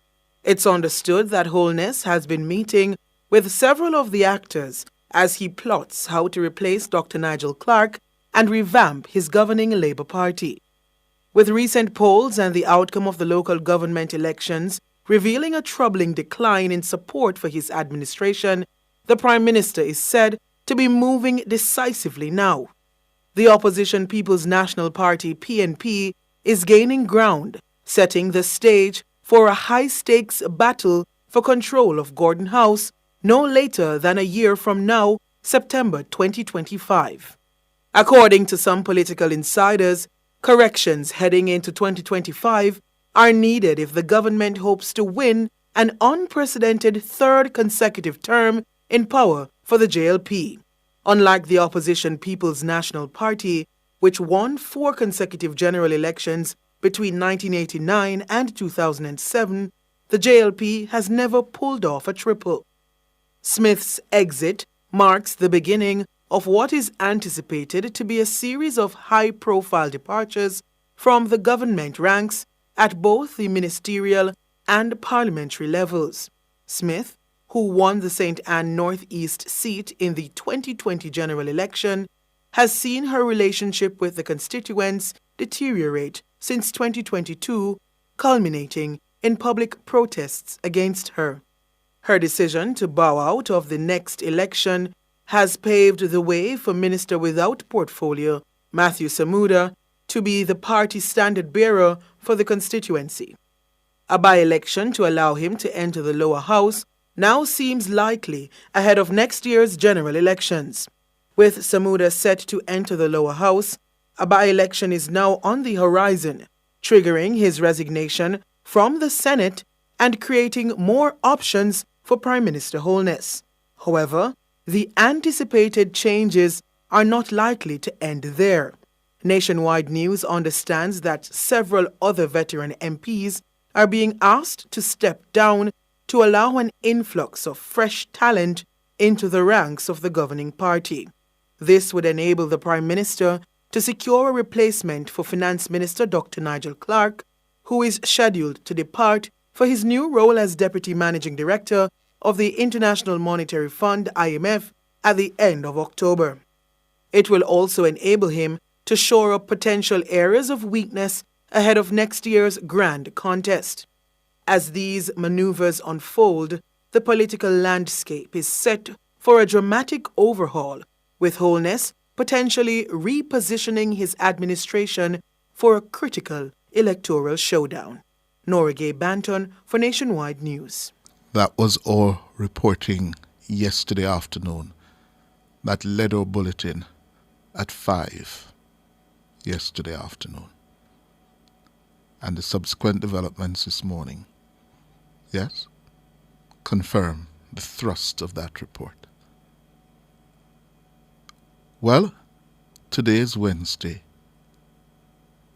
Let us see how the rest of the week goes and the following week. The big one to look forward to now. Who will be announced as a successor to Nigel Clark at Heroes Circle? Who else will announce their retirement from active politics? Will they resign their seats with immediate effect, as Marsha Smith did yesterday? Huh? Will we see the return, the Prime Minister said this morning, will we see the return of Marsha Smith? In what role? In government or what? She has not proven to be an effective representative at the constituency level. She bombed as a constituency representative. And there are people like Marsha Smith who are just not cut out for the cut and thrust of constituency representational work. But they are very good in other areas. Our history is full of several of them who did very well in public service at the governmental level, serving at the Senate level. But you can't give them a constituency to run. It's just not in their DNA to deal with the cut and thrust of constituency work. Some people are made for that, others are not. Yeah? But they have a role to play. So will Marsha come back, and in what role? Yeah? I say one final thing. Let us see how the PNP and Mark Golding respond now. Yes? We are into political chess 12 months to go. Yes, 12 months to go. That's a short time now. There's everything to play for. All right, 20 minutes going up to 11. The Met Service and the Office of Disaster Preparedness and Emergency Management, ODPEM, has been warning us to brace for some bad weather. According to ODPEM, in a statement last evening, Jamaicans who live in flood-prone areas should be on alert as a strong tropical wave is set to move across the island between today and Friday. And according to the Met Service, it is expected to bring heavy rainfall and thunderstorms. Yeah? The eastern and south central parishes are particularly vulnerable to the inclement weather coming. They are to expect thunderstorms from today and tomorrow, while western parishes will be affected on Friday. The inclement weather will come with strong gusty winds across the island, especially in southern parishes. Yeah. Yesterday, ODPEM advised people to be ready to evacuate if they live in low-lying or flood-prone areas, and that we should also avoid flooded waterways, including fords, gullies, streams, and rivers. Yeah? And it is also reminding you that all your important documents should be secured in a plastic bag and electrical supplies turned off. All right? So bear that in mind. I'm going to shut up now and take your calls. A lot to talk about. All right? Yes, time for the break. My hands were steady, my eyes were clear and bright. My walk had purpose, my steps were quick and light. And I held firm to what I felt was right, like a rock. Like a rock.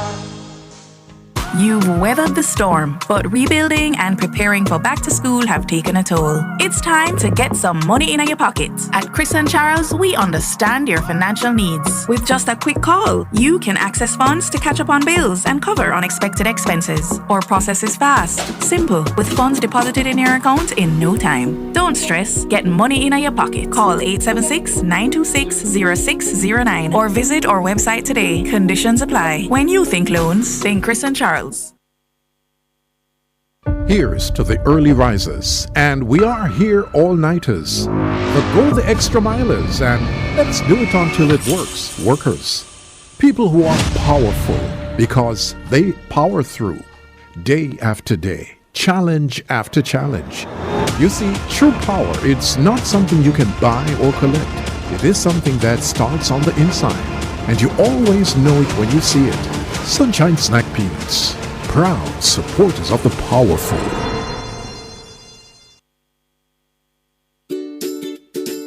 As a parent, you give your children a good start in life.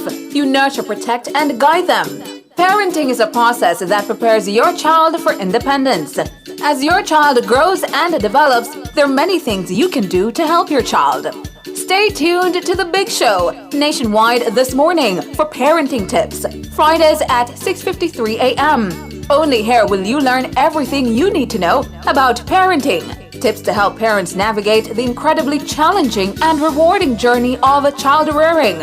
Parenting tips on Nationwide at 90 FM, the revolution in media. Resolve your conflict peacefully with restorative justice. Call 876-906-4923. The time by the Ministry of Justice is 15 minutes to 11. Our phone numbers are 630-9371, 630-9372, 630-9373, 630-9374, and 618-8255. My hands were steady, my eyes were clear and bright. My walk had purpose, my steps were quick and light. And I held firm to what I felt was right, like a rock. Like a rock. I was strong as I could be, like a rock.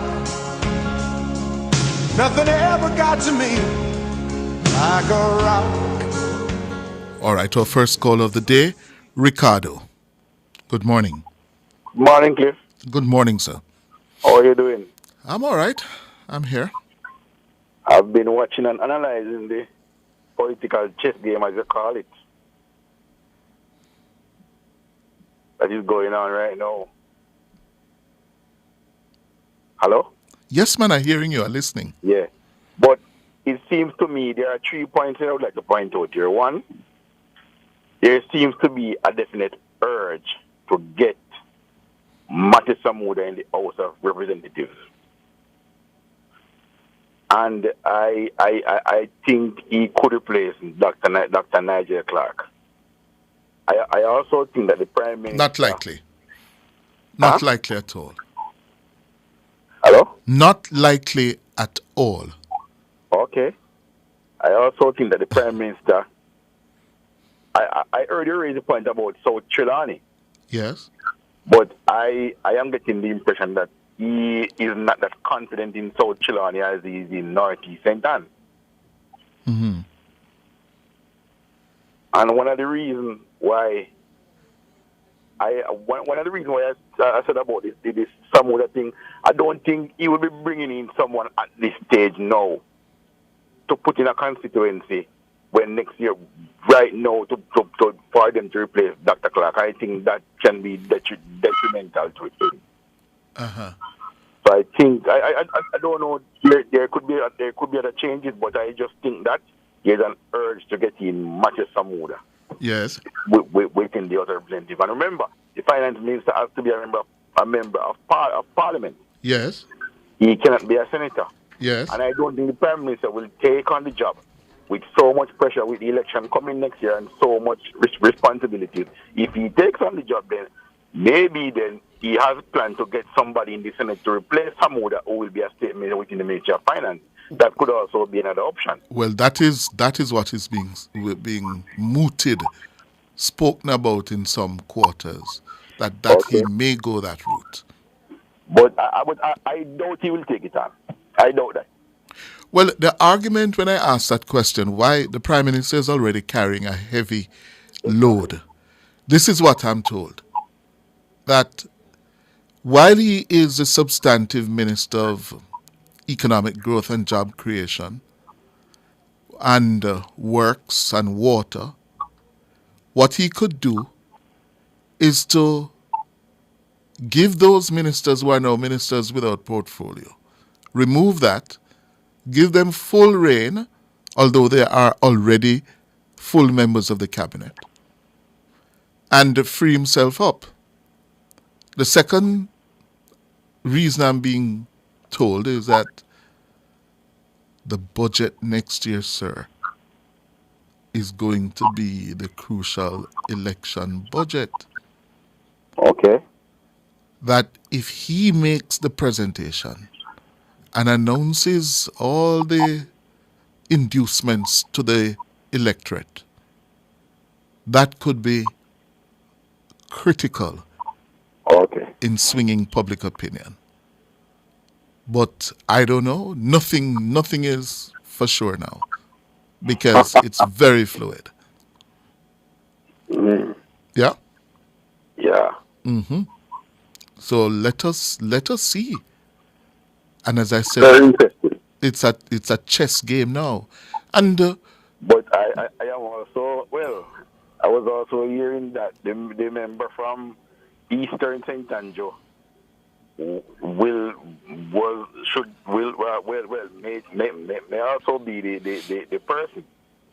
Yes. And then the member, and the member from East Central will replace Dr. Clark, and then the member from East Central St. Catherine will take over from the member from Eastern St. Andrew. At education. Yes, the member from East Central St. Catherine. That's Orlando Terrelong. Yes. So Favel will go to finance and Terrelong to education. Yes. Oh. Well, you're hearing all kinds of things, sir. All kinds of things. Very interesting. It is, as I say, it's a chess game, and it's dependent on one. The Prime Minister has to try and make all of these changes, yes, without causing disruption, major disruption. He has to do it with a minimum of disruption and fallout. Yeah. The worst thing you want now, you don't want a quarrel and a fight develop in the party. Yeah? This close to a general election. So he has to do it with minimum disruption. Yeah? And, in politics, you have a lot of colliding egos. Yes. So, you let us see now. Yeah, man. Let us see. We shall all see. Yes, sir. All right. Thank you. Very well. Who is next? It's 8 minutes going up to 11 o'clock. Richie? Hello? Hello? Richie is not there. All right. So, I see the YouTubers are having a hell of a morning. Yeah?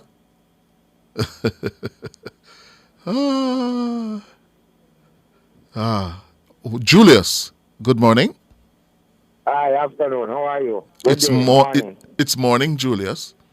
Yes, Mr. Hughes. Yes. What are we touching on first? We want to touch on Miss Magashan. You have a contact for Miss Magashan there? Who's that? Miss Favor Magashan. I don't know nobody name. There's a thing I saw. But why are you calling me to talk about Miss Favor? Come on, Julius. Augustine, right? Julius, don't do that. You come here to ask me about if I have a contact for some No, woman? I don't mean it that way. I don't mean it that way. I don't mean it. You know I don't mean it that way. So why you come here and ask me that? What we're saying now is what? They did some road work up there, Augustine side. And you mean Favel Williams? Huh? Who you said Favel McGlashan? Who are you talking about? Favel Williams? Favel Williams. Sorry, I keep saying Magashan. Sorry about that. Williams. Yeah, that take you like me. Yes. No, it's because I know somebody with that name. Anyhow, up in Augustine there, you see, Hermitage and this place, they went and they fixed the roads all around in the community, right? Nice fixing and things. But the problem I have is the main road going in, right up here you have Sid's and you have those wholesale and you know that area there. I believe they call it Brightside or something like that. Mm-hmm. Bad, big pothole and things. I mean, I wonder why and who did that. Mm-hmm. If it's a PNP do it and they might sabotage somebody or a JLP do it and they might sabotage somebody or what? Why would you pass this and go down in the community and fix every road, down at police station, down at the terminus, over Hermitage? Nice, you can go and look at it. But you leave the main road where everybody are going to drive fans for go down this and baga. How that work? How you explain that? I can. What I do know, even if them have to pass the whatever, if the thing is properly tendered and procured, yes, it should be include that. No, not necessarily. You don't know the details. You don't know whether or not that area is going to be next in line. That's a stupidness, brother. Oh, from your perspective, where you are not aware of all the facts, it may look that way. Yeah, but you don't know if the piece that them fix was ahead in the queue, was in a poor state before, and the next location is next in the queue. You don't know. That's how they do it. Well, I don't know. I don't know. Yeah. You're saying. Uh-huh. All right. With last night, no. Yesterday when I referred to the Minister of Finance thing, and I said about Mr. Duncan, I heard like afterwards when you were doing like your little wrap-up, you said something like, you say, if him do that, it would be a big boo or something like that. Yes. Put Mr. Duncan, that's what you said? Yes. But why you say that? Because political boo, something like that. A political coup. Coup? Coup. Okay. Yes. Coup. Yes. Okay. Meaning it would be... Coup is something like you're taking over. Huh? What is coup? No, not in that sense. Not in that sense. No. Mm-hmm. No, when you say you pull off a coup, yeah, it means that you pull off something good. You get kudos. That is where my headspace is. So that's why I wonder why you refer to it as a boo or something Coup. like that. It was a coup, I said.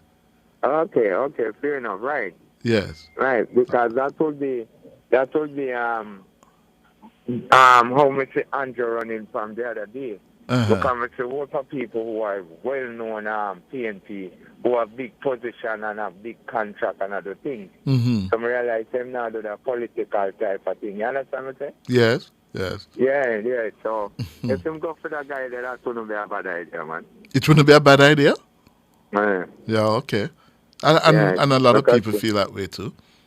Huh? A lot of people feel that way too. Yeah. And them already have that thing where I run, right, him?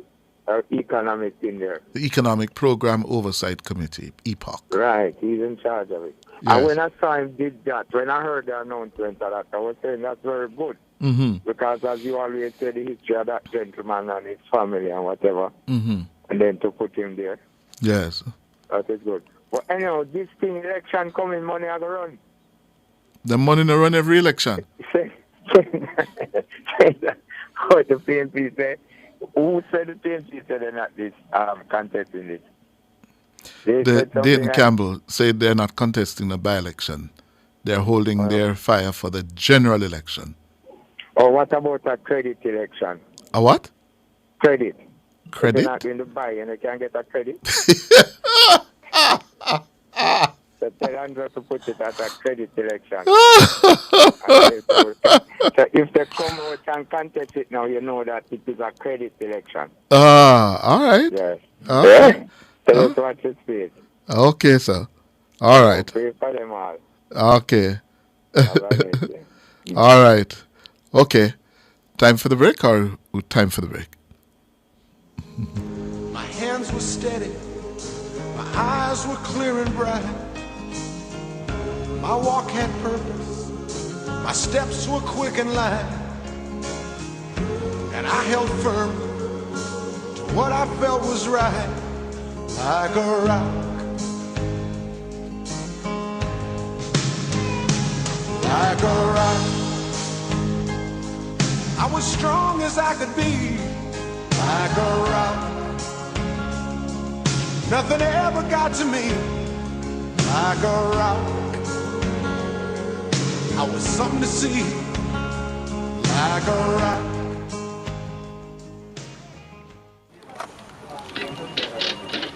But is this real? Hey Greg, come look at this. Oh my, it's happening. Mr. Daniels, the numbers keep getting bigger and bigger. Sir, the clicks are off the charts. Hello, sales? What's the emergency? 9,000 clicks in one day? 3,000 order? So how much we have left? What? I soon call you back. Mr. Nakamoto, it's Danny from Jamaica. I need 5,000 of the big ones. We're back in business. Yes, sir. Arigato. Suene. Amplify your brand. Let Nationwide 90 FM assist you in tapping into a captivated audience across our social media platforms. For more information, contact us at 876-630-1210 or sales@nationwidenewsnetwork.com. Businesses, companies, and entrepreneurs, let's supercharge your brand. Super healthy, super happy. SuperMed located in Kingston, St. Thomas, Portland, and St. Mary. The time by SuperMed family of pharmacies and Hughes Pharmacy is 11 o'clock. Phone numbers are 630-9371, 630-9372, 630-9373, 630-9374, and 618-8255.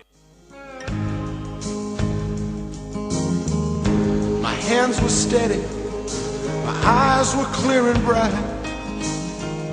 My walk had purpose, my steps were quick and light. 11 o'clock. Thank you for staying with us. Well, Julius, you asked about the roads in Augustown. And you spoke of asking the Member of Parliament, Favour Williams, to explain. Well, I've just received a message from Mrs. Williams, Favour. She says the roads that were done in Augustown Hermitage were horrible relative to the main roads. Yes? She says, let me repeat, the roads that were done in Augustown Hermitage were horrible relative to the main roads. Now with those roads done, and recent rain did a bit of damage to the main road, that does need to be fixed. Yes? So she's explaining why you would have observed they left and then go down to wherever you said they did. She says the roads that were done in Augustown, Hermitage area, were horrible relative to the main road. Yes? Just as I thought. Yeah? So they went and they did that. She says now that those roads are done and the recent rain did a bit of damage to the main road, yes, that now needs to be fixed. All right, Julius, that is from the MP for East St. Andrew, Favour Williams. They listen to this program here? They do. Patrick, good morning. Morning, Mr. Hughes. You How are Patrick, the man on the ground. The man on the ground. With the politics. Yes, sir. Where you based these days, Patrick? I'm still in Northeast Manchester. Currently, I am in Northwest St. Anne doing some work, but I still based in Northeast Manchester. That is Audley Shaw Seat. Audley Shaw Seat. How are things there? I hear Audley, well, we know Audley is not in the best of health. But, no, he's not. But how is the organization there? I see the PNP saying they're going to win it. Yes, the PNP saying that. The PNP candidate Valentine Wins, son of the soil, is there doing some work and doing some good work. The JLP organization is in shambles on the ground right now. Shambles? In shambles. There's not a clear person. The people have been calling for the principal of Homewood Technical High School, Mr. Hyjan Mikulski. The councillor for the Craighead Division, Mr. Omar Miller, has some interest in representing the constituency as well. Yes. And I was told that there's a third person. I've seen him a few times, a pastor man from Mandeville, yes, who have some interest as well. But the clear choice right now, as far as the people are concerned, is Hyjan Mikulski, yes, the principal for Homewood Technical High School. He's the man likely to represent the JLP. He's the man likely to represent the JLP. Oh. But the PNP has settled on his candidate, Valentine Wins. Tell me, Valentine Wins. It's not the first time he'll be running in Northeast Manchester. No, he has run in Northeast Manchester twice, lost twice to Ardeshaw. Oh, okay. And he went to Southwest St. Anne. Across the border? Yes, in the 2020 election, lost to Xavier Main. Oh, yeah, so he's a three-time loser. Yeah, but he's a son of Northeast Manchester. Yes. He still lives in Northeast Manchester. He does his business there. Mm-hmm. And people love him. Yes. Matter of fact, it was his help that the PNP was able to win 2 of the 3 divisions in Northeast Manchester in the recent Price Council election. Oh, yes. So you have to take sleep and mark that. Yes. That is an indication of progress for them. Yes. Mm-hmm. He has been doing some work. So the JLP has a lot of catching up to do in Northeast Manchester. And over the years, I know from my political history and geography that the PNP has always been competitive in northeast Manchester. Yes? But oddly, based on his political heft, seem to come home. He has never lost it. Yeah? And he's into his, fourth or fifth term? Fifth term. It's 31 years. I think it's as member of parliament. Yes, since 1993. Yes. The longest serving member of parliament in the parish, entire parish of Manchester. Yes. Yes. The truth is, Northeast Manchester, is a minority. Is a minority JLPC. It's a JLPC that when the stocks are good with the JLP, they will win it by 1,500 votes. When the stocks are down, they will win it by 500 votes. Right. It's a competitive seat. It's a marginal seat. It's a marginal JLP seat. Yes. Just like Central Manchester was a marginal PMP seat. Right. But hold on, Patrick. Tell me, if Audley won't be running again, he is not going to be running again. Yeah? Yes. Can the JLP hold it?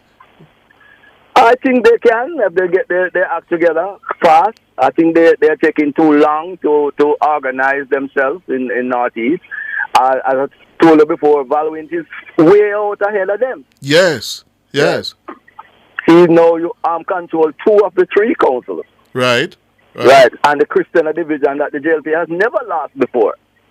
They lost it in February. They lost it in February. I remember I told you that we were going to lose it. Yes. And many people called me and laugh after me, but I'm a political guru. Yes. Even last and I gather that couple of Audley's key organizers are no longer in the seat. Yeah, 2. The major one, Peter, who died earlier this year. Oh.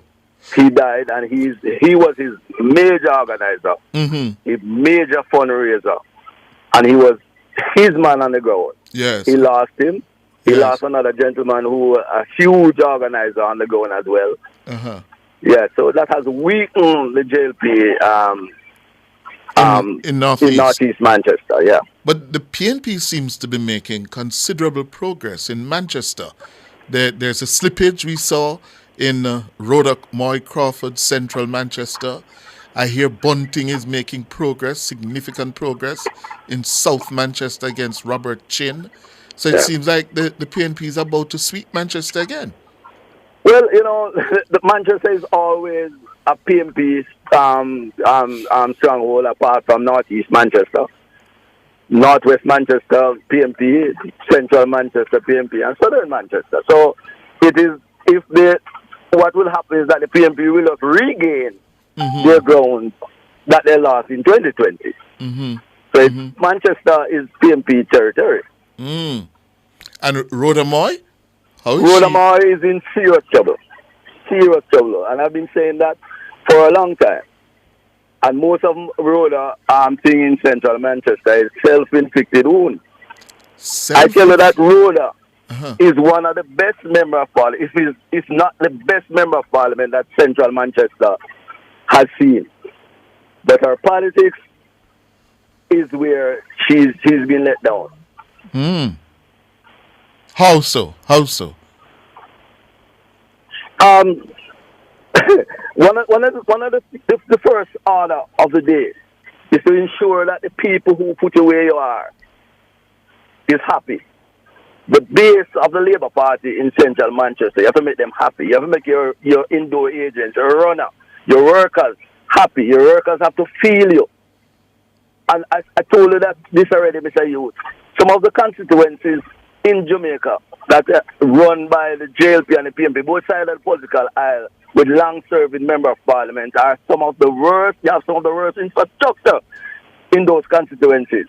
But the people return those member of parliament time and time again. And I'm talking about the guys because the MPs take care of them people. And that is what they remember. They remember that you give them the farmer card. They remember that you gave the back-to-school assistance. They remember that the little fertilizer, the chicken feeding, the chicken, all of those things.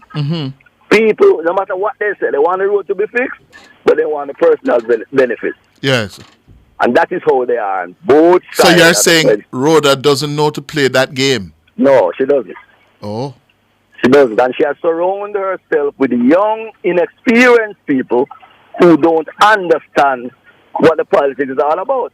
Mm. I remember Rhoda is a first-time member of parliament. Rhoda Yes. is new to this thing. Yes. Half of Rhoda executive that helped her in 2020 has migrated to South Manchester. Oh, you mean migrate to South Manchester? They are helping Robbie Chin. Oh? Yes, that's where they are. And they're not helping her? No, Rhoda? they have moved away from her. Oh. So she's hemorrhaging internally as well? Yes, and that's I don't say that's where the problem is. Oh. Oh.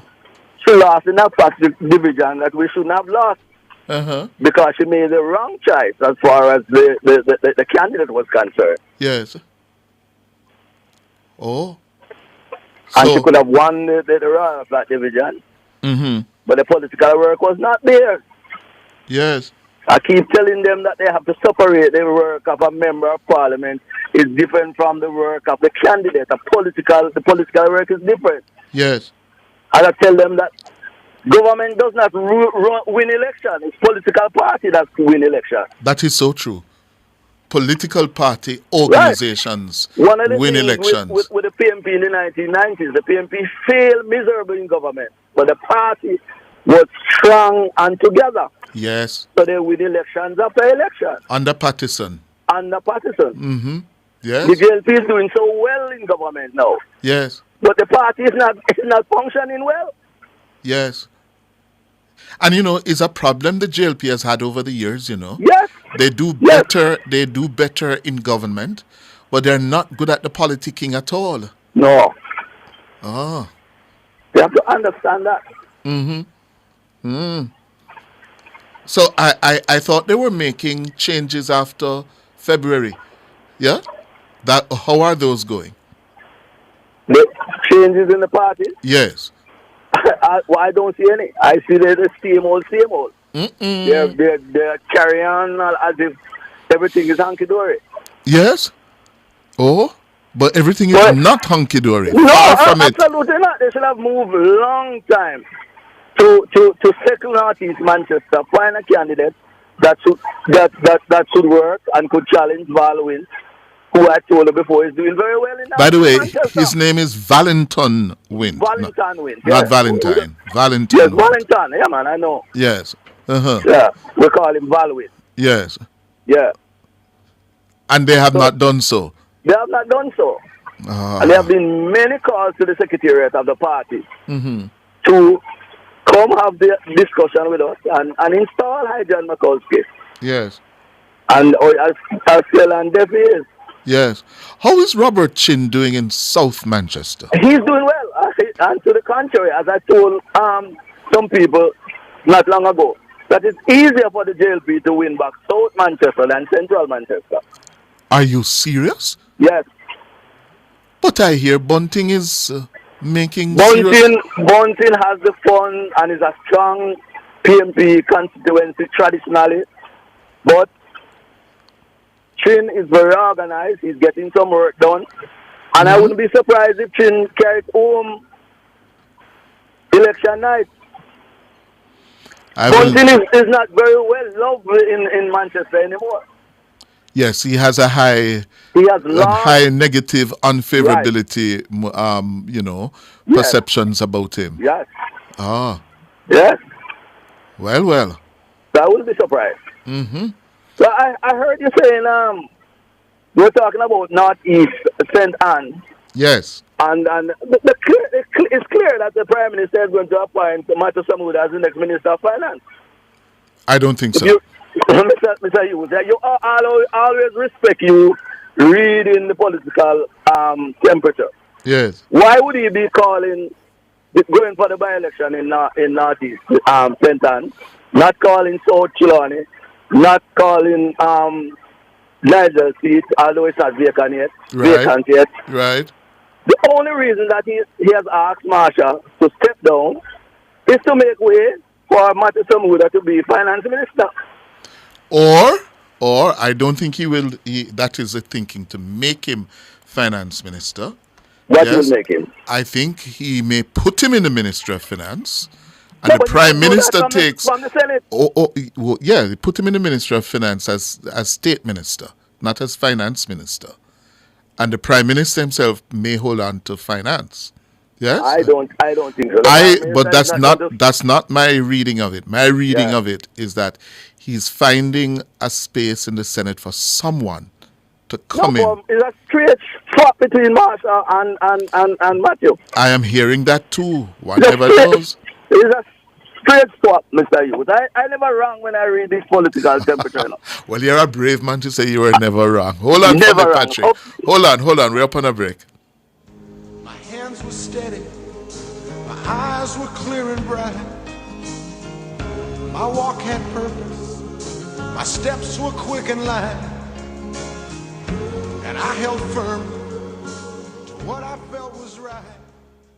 The mission of the Ministry of Legal and Constitutional Affairs includes revising Jamaica's legal and constitutional infrastructure and accelerating the pace of reform. The time by the MLCA is 16 minutes after 11. In a world where scams lurk around every corner, NCB is working tirelessly to protect you. Beware of red flags such as scare tactics, too good to be true offers, and fake transaction alerts. Remember, NCB will never send links through texts, WhatsApps, or emails, and NCB will never contact you to ask for your PIN, password, RSA token, or credit card number. Don't be quick to click or share your information. Don't fall for fraud. Visit jncb.com/protect yourself. Our phone numbers are 630-9371, 630-9372, 630-9373, 630-9374, and 618-8255. My hands were steady, my eyes were clear and bright. My walk had purpose, my steps were quick and light. And I held firm to what I felt was right, like a rock, like a rock.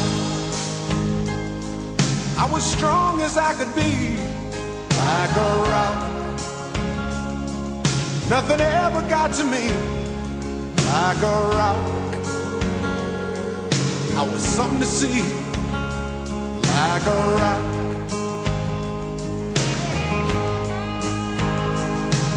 And I stood. All right, we're talking with Patrick.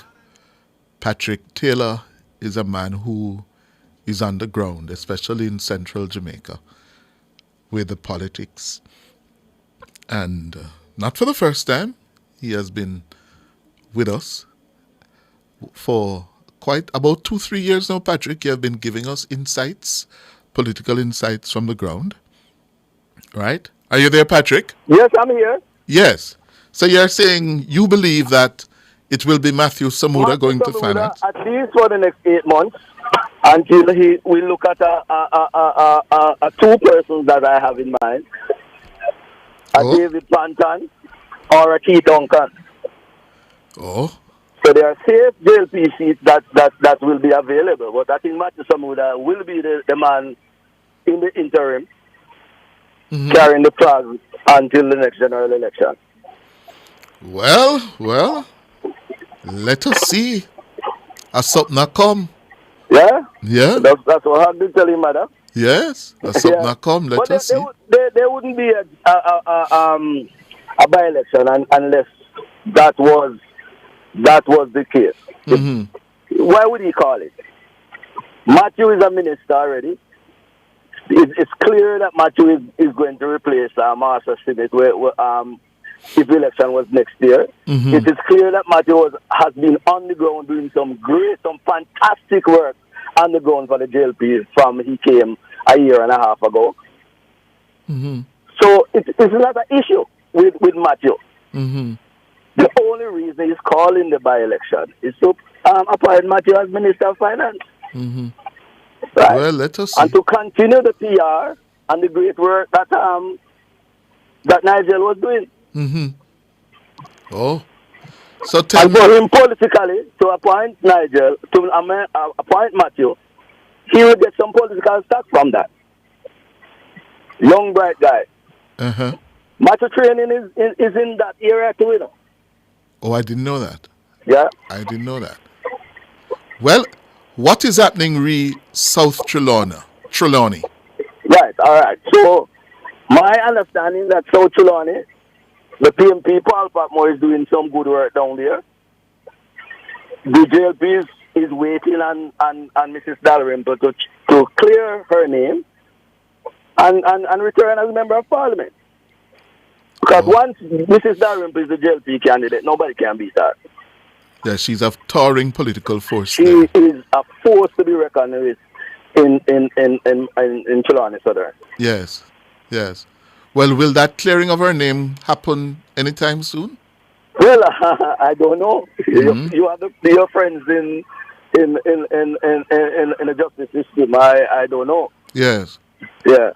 Okay. But I think they're waiting on that, and you know, that's why I know that Matthew is going there, you know, because the Prime Minister is going to be heavily criticized for calling a by-election for a seat that has just became vacant. Yes. And one that was vacant from earlier this year, and you have not called a by-election for that. Mm-hmm. And the Prime Minister is aware of that. Oh. So the only reason that he's calling it is to make Matthew Samuda Mm-hmm. the Minister of Finance. Well, all right. We will see if you're correct, Patrick. Yeah, he's always correct, Patrick Taylor. When it comes to politics, I've never gotten it wrong. I get criticism, them curse me, but at the end of the day, they call me back and say, Patrick, how you know these things? Mm-hmm. So let me ask you, Patrick. Yeah, sure. Who is ahead? Right Which now, of the parties are ahead? the JLP is ahead, slightly ahead. I can tell you now, if the elections are called, the JLP will win 34 seats. Oh? Yeah, the JLP will lose about 15 of the 49 seats that they have now. And I can go through, I'm brave enough to go through them with you right now. Go ahead, let me hear you. Let me hear you. We'll lose all 3 Westmoreland seats, the 2 in Hanover. We're going to lose St. Mary, that done seat in St. Mary. Yes? Right? In That's 6 you gone now. 6 you lose. Yeah, man. Uh-huh. In Clarendon, we should lose Northwest Clarendon. That is who? I hear Henry Kiss is the MP now. Henry with Kiss? Agan. Yes. Right. We're going to lose Central Manchester. Rhoda, that's 8. Yes, possible. We'll lose Southern Manchester as well. 9. And Northwest Clarendon, always Clarendon, Clarendon with it. Oh, so you say Sibley's gone? Yes. If we lose in Northwest, we lose in North. Yes, that is it. Yes, that's 10. I think that in St. James, the former policeman there, the former mayor, Homer Davis is in trouble down there. Yes, that's right? 11. That is 11. Yes. We should lose Northern Trelawney. Northern Trelawney, Tova Hamilton. Tova Hamilton, yes. That's 12. We'll That's see a 12. return to the Parliament by Kenneth McNeil. Dr. Wickham McNeil, sorry. Yeah, absolutely. Yes, that's 12. Yes. And we have 2 more that I'm missing now. I don't have them right down in front of me, but I wrote them down. Mm-hmm. I'll find the next. Yes, Big Rob seat in St. Catherine. You think Big Rob will lose? Yes, Southeast St. Catherine. Once there is that swing to the JLP. To the PNP. Yes. That will go with it. Dawes will take that for the PNP. Yeah, the Dawes should take it for the PNP. That's 13.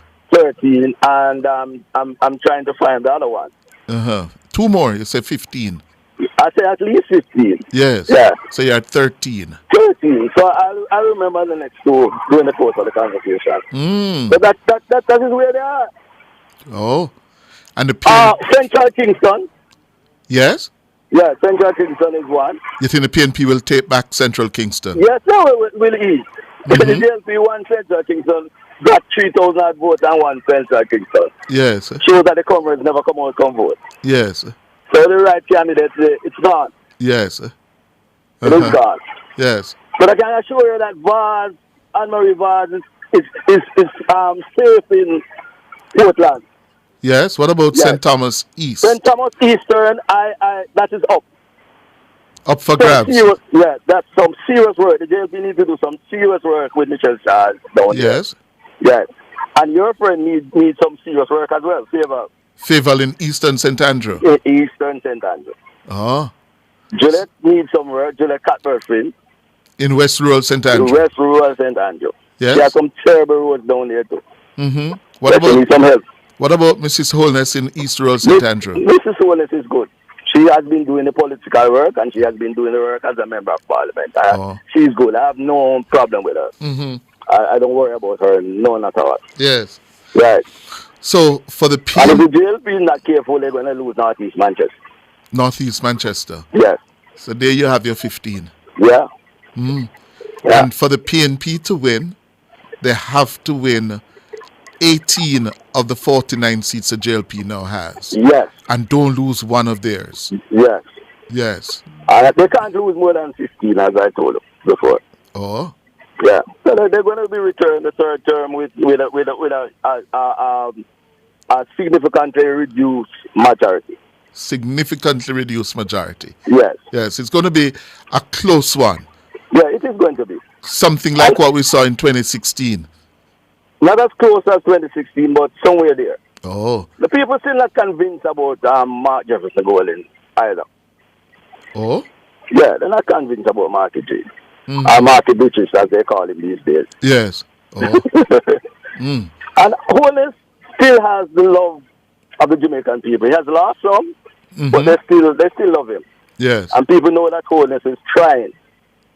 I keep on hearing that phrase. He's trying. He's trying. He's trying his best. Yes. Mm-hmm. Yeah. Okay.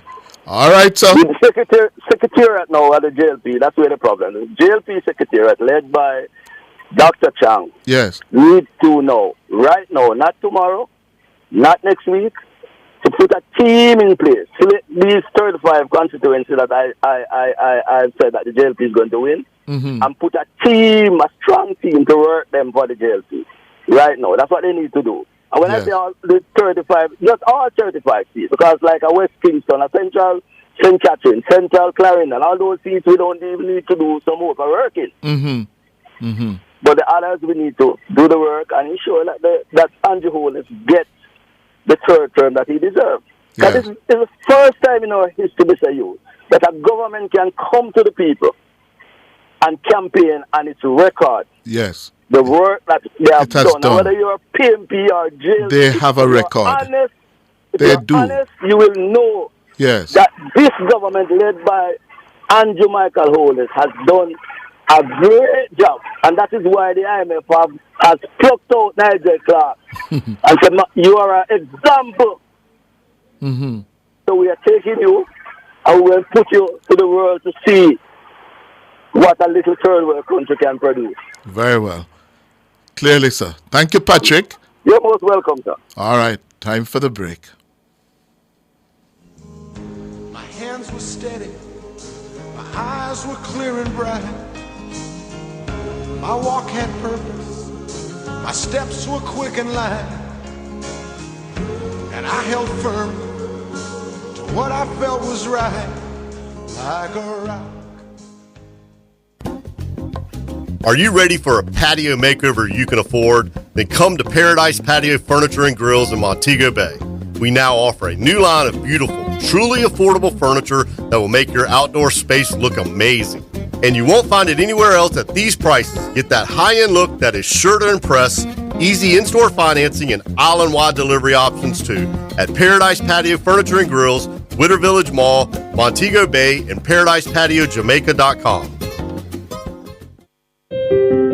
The National School Nutrition Policy has been in the works for over 4 years. While it remains a draft, childhood NCDs are increasing at alarming levels. The policy is to regulate the food environment in schools so that our children can be healthy and flourishing in their youth and the years to come.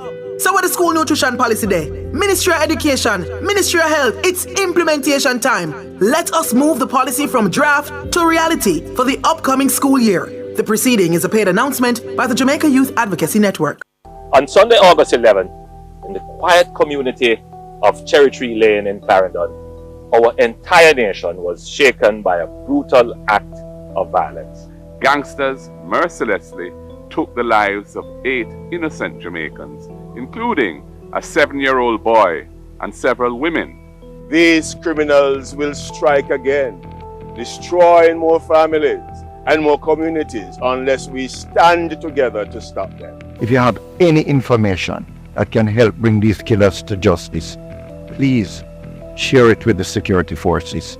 The government has established a reward fund of $25 million for information leading to the arrest and charge of the perpetrators who committed this heinous act. The facilitators who supplied them with arms, intelligence, and transportation. Those who harbor and protect these criminals after the crime. If you know something, say something. Call Crime Stop at 311 MOCA at 888-6622-847. NIB at 811 or the JDN at 837-8888. Together, we will defeat the gangs and develop a culture of peace in our country. The proceeding was brought to you by the Ministry of National Security. Our phone numbers are 630-9371, 630-9372, 630-9373, 630-9374, and 618-8255. My hands were steady, my eyes were clear and bright. My walk had purpose, my steps were quick and light. And I held firm to what I felt was right, like a rock, like a rock. I was strong as I could be, like a rock.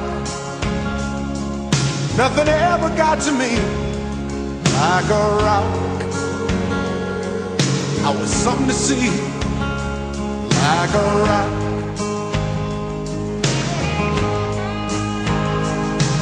And I stood arrow straight, unencumbered by the weight of all these. All right, 28 minutes going up to noon. Jack, good morning. Good morning, Chris. How are you? I'm all right. Well, I am not so all right, because you're the man who I think I can get some assistance from. The authorities will listen to you. No, Chris, I'm living on a road in northeast St. Louis, named Nation Road. And the condition of the road is in such a deplorable state that one of the time when I spoke to the Minister of Agriculture on another program, he said to me that the procurement had gone in, and now I haven't heard anything more about it to deal with the road. He told me that it would have started from, we were having some bad weather, and he told me that. It was near a year ago. And up until now since burial. And also, a broken main on the road. I spoke to Nora more than one occasion, and she had reported it. I called the Water Commission, and that broken main is a disgrace to see what is happening. And nobody from Water Commission come and fix it. Mm-hmm.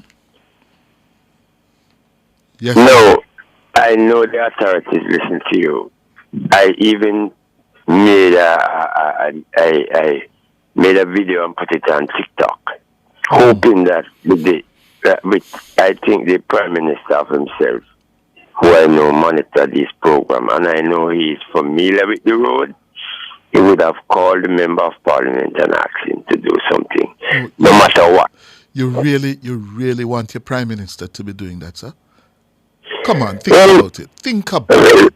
You really want your Prime Minister to be doing that?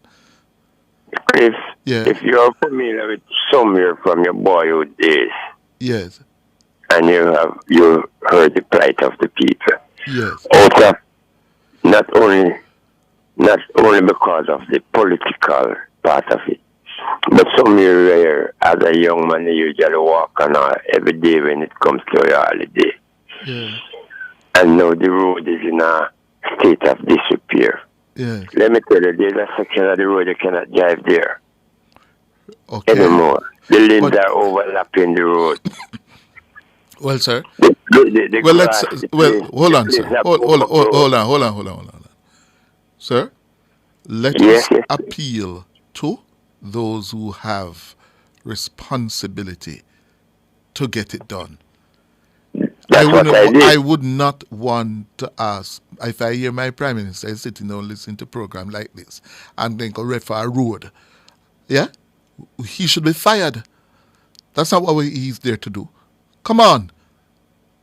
Yes? So let us help you speak to those who need to go fix the damn road. Yes? Not the Prime Minister. Prime Minister has so many other things to do. Listen, me, Cliff, don't misquote me. I said that I put it up hoping that with his influence he could have made reference to the authorities. Where is the road, sir? I said it's Nation Road in Northeast St. Elizabeth. Nation Road? Yes, in Northeast St. Elizabeth. Where in Northeast St. Elizabeth? Pepper. Yes? Yes. Who is your MP there? My MP is Mr. Slowly, you know. Mr. Delroy Slowly, is it? Yeah, and he's a very hard And who is the councillor? The councillor is Mr. Pagan. Mr. Pagan. Yes. Well, you need to shout out and bawl out for Mr. Slowly and Mr. Pagan to do something. Yeah? Have they told you when the road is due to be fixed? Have they told you when the road is due to be scheduled to be fixed?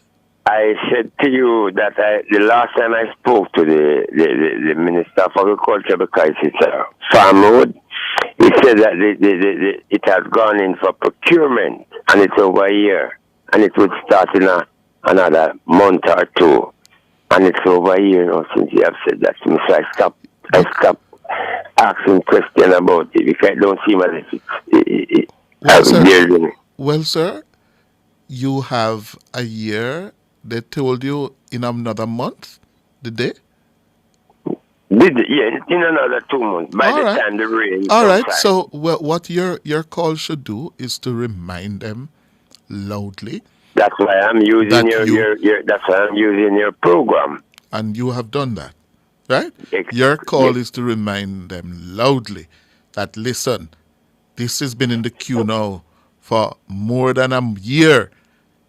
You tell me in a month's time, keep on the word, and call out Mr. Slowly and Mr. Pagan, Councillor Pagan, MP Slowly, the Nation Road, what a name, Nation Road in Pepper in Northeast St. Elizabeth.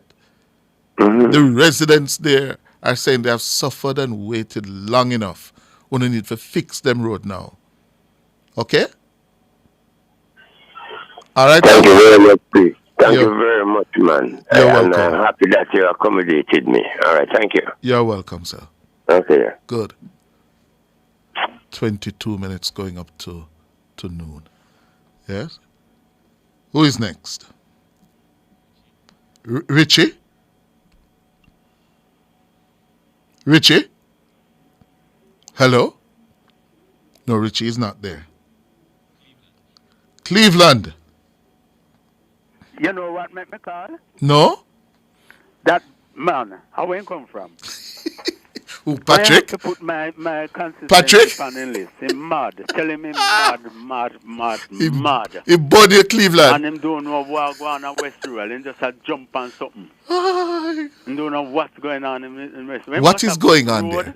What is going on there? Scottsburg fix lot of road. West Rural have the most road of all constituency. Quite bother so much parishes. Mm-hmm.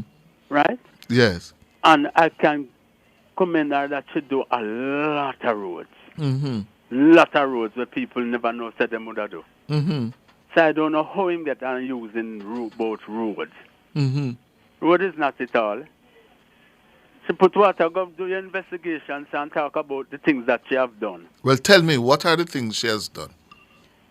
Mr. Hughes, she has fixed many roads in West Rural. Many. Me can't tell you one. East Kirtland Heights Road. Mm-hmm. Well fixed, well barber green off. Yes. Mr. Walk on Rockstone. Yes. Right? And up to yesterday, I remind her about another little one. And I know she fixed Lower Hermitage Dam Road. That was like a riverbed. Okay. She fixed many roads up in the hills. Yes. Round them, sure, Mr. Man will call and tell you that too. Mhm. A Lawrence Tavern. Mm-hmm. Put in lot of water. Cuthbert Flynn has been a working MP, no doubt about that. She's a working woman. Yes, I don't she know how you is. get that. Mhm. Leave her outside, sir. And you better apologize too.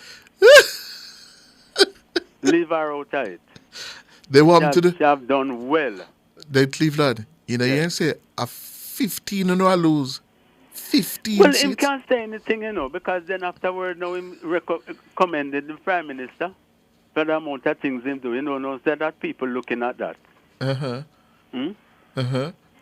And personally, I don't see no worthwhile poll will make me otherwise think differently. Mm-hmm.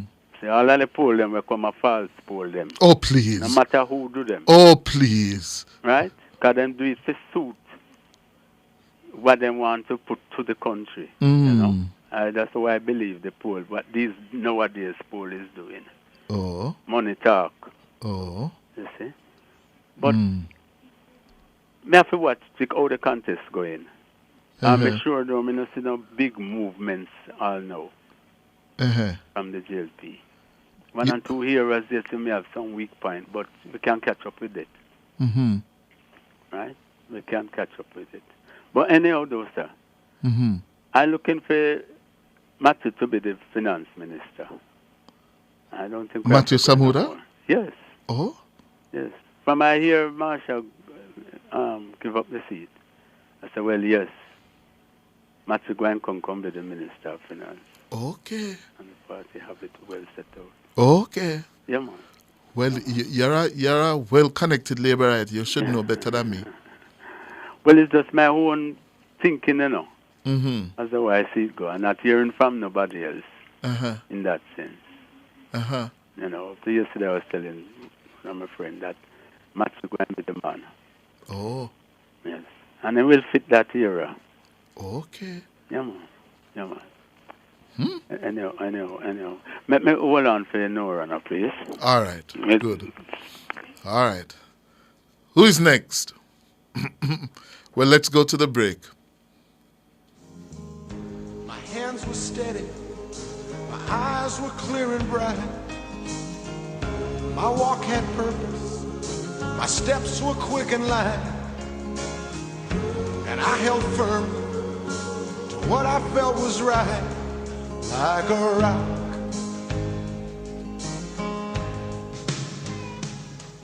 The following hurricane tip is brought to you by Isratech Jamaica Limited. After the hurricane, conduct a thorough inspection of all facilities to perform damage control. If significant damage is noticed, contact your insurance or warranty provider or a trusted supplier such as Isratech Jamaica Limited for further assistance. The preceding hurricane tip was brought to you by Isratech Jamaica Limited. Telephone 876-754-5443.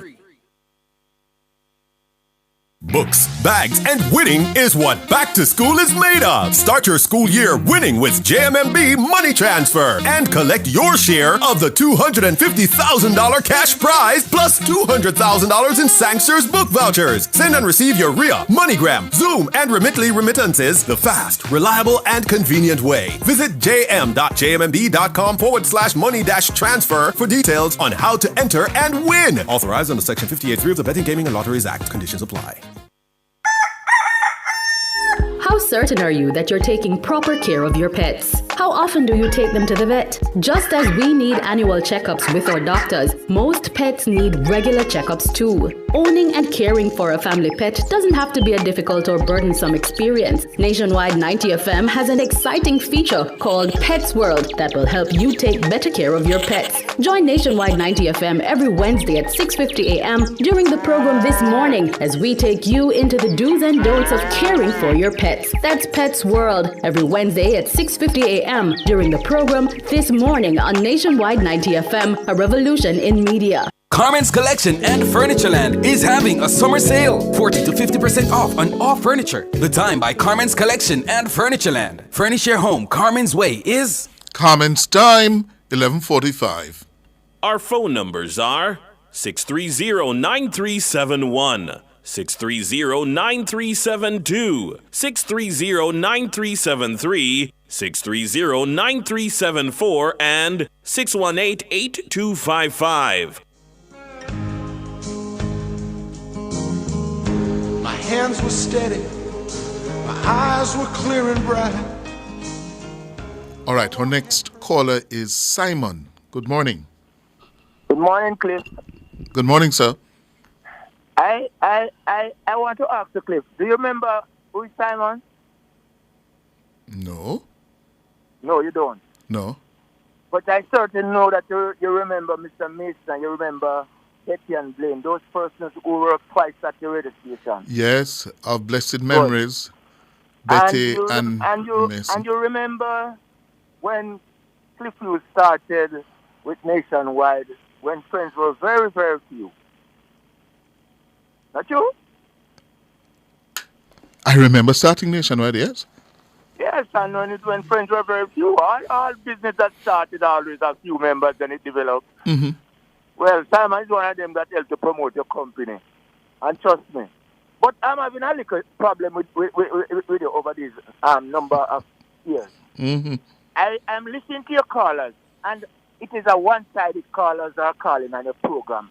More than sometimes I listen for the whole day. I listen to the morning program, I listen to the night program, and it's just a set of one side of people just calling. I may wonder how we get to this. I want to reason.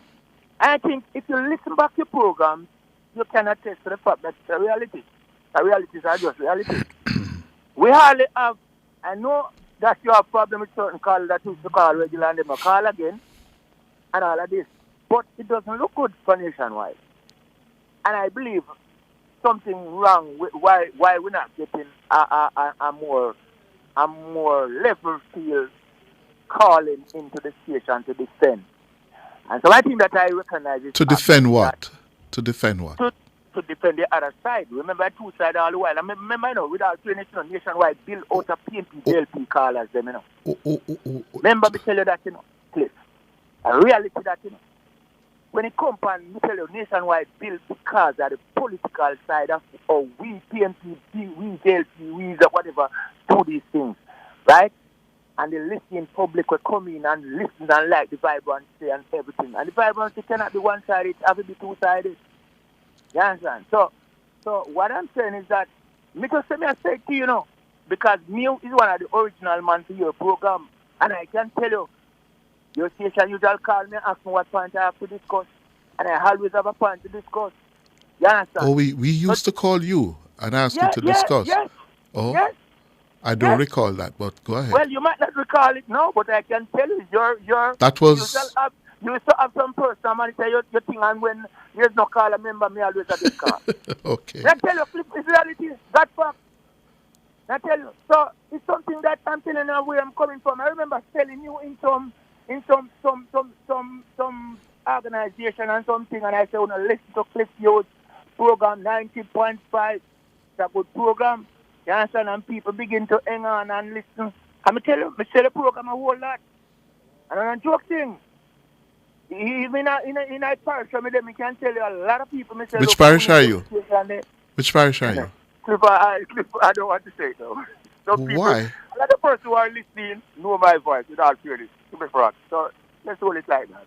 Oh. You might get a call, and they won't identify me, but hush. Thank God. Okay, I'm telling you, the truth must be told is that the program is a good program. You reach out, but at the same time, we don't want to look too much. Well, I'll tell you this. I've seen a lot, heard a lot, experienced a lot. Yes? And at the end of the day, you know, you have to be true to yourself. Yeah?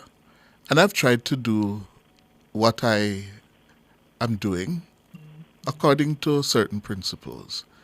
And people come and people go. Because in our society, in our space, you have polarizing views. Yeah? And I know what it is to be labeled, to be attacked as orange and green and no green and no orange. So frankly, Simon, what you say, I hear, I listen, but I roll with the punches. Because punches I've had over the years. Yeah? It's like water off a duck's back now. And that's where I am now after almost 40 years. Mm-hmm. Yeah? So today I'm the favorite of that side. Tomorrow, no. Yeah? And that has been my experience. Yeah, but I don't take it home anymore. I used to take it home. I used to make it, think about it. I don't anymore. I just do what I know I have to do and move on.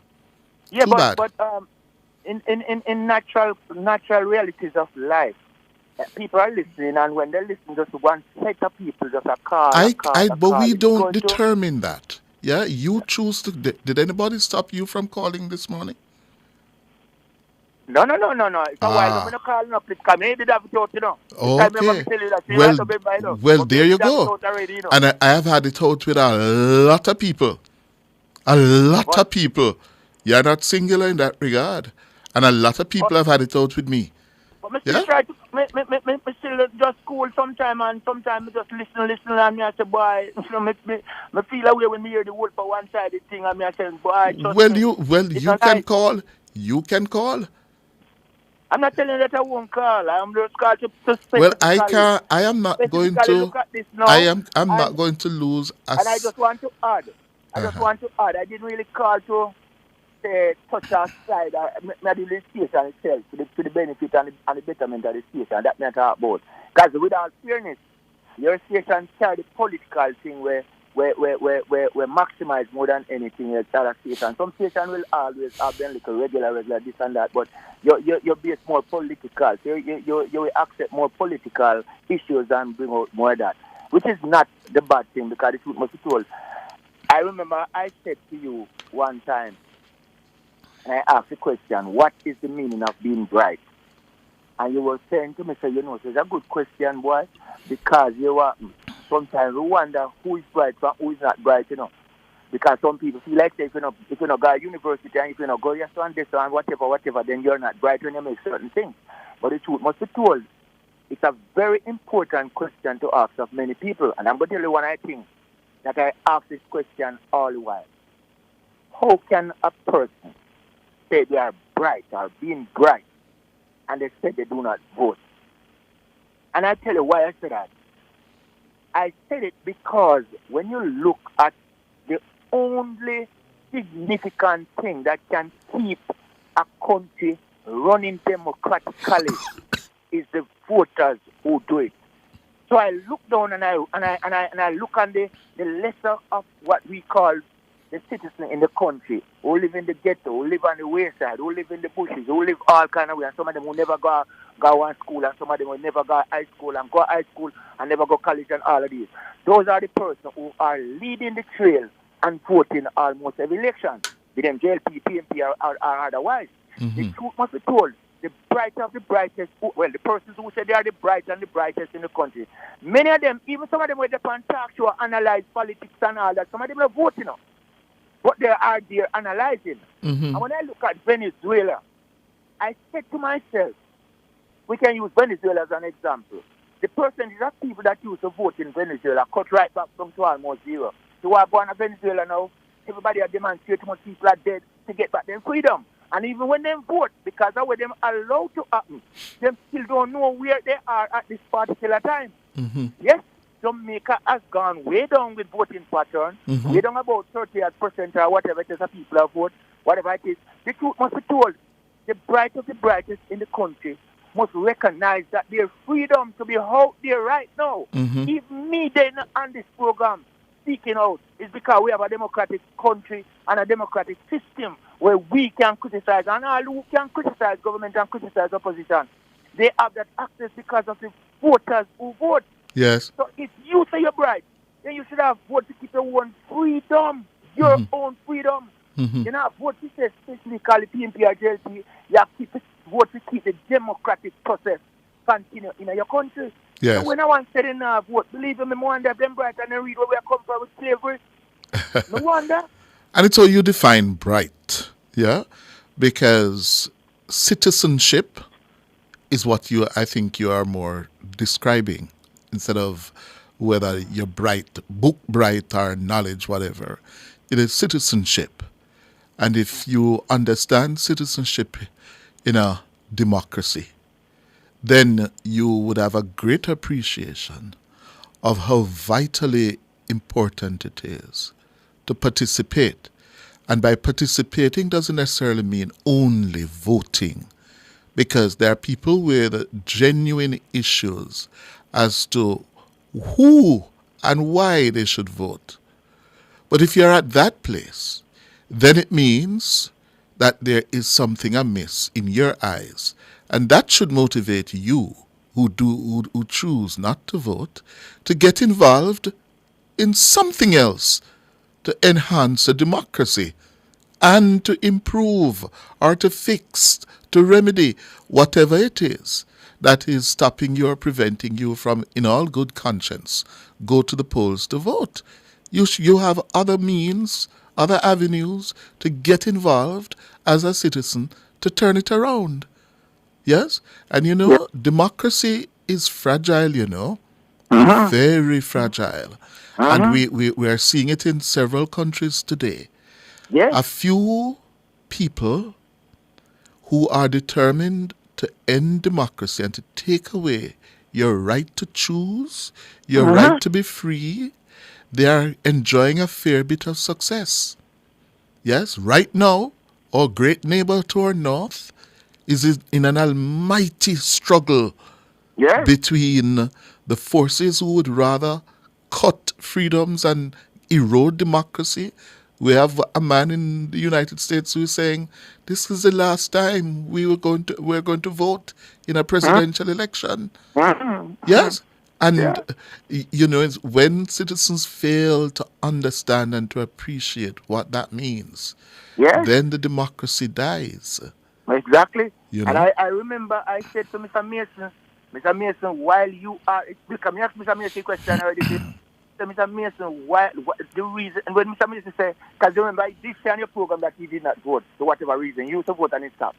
And Mr. Mason, one of the real reasons why you're supposed to vote is because you're right here now on Nationwide talking, and you are talking and criticizing government. So because you are free, and other person vote to keep you free in the country, you can afford to do what you do.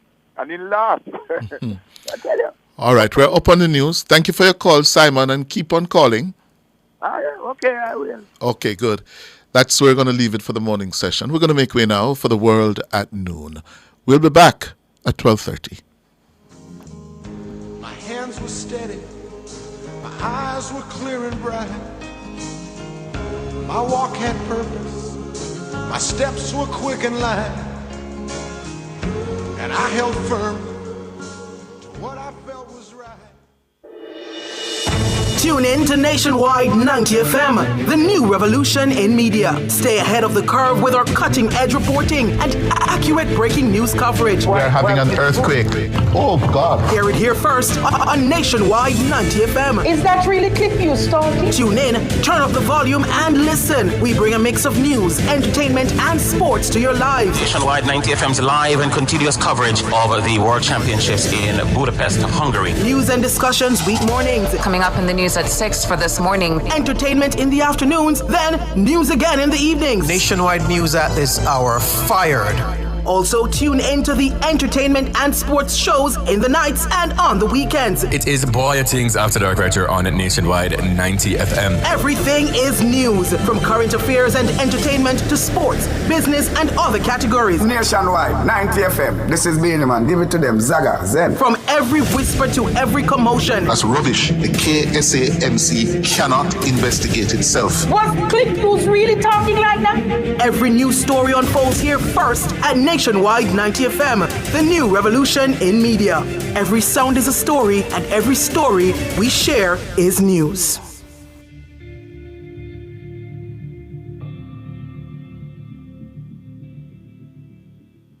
Nationwide 90 FM, continuing the tradition of fair, fearless, and factual reporting.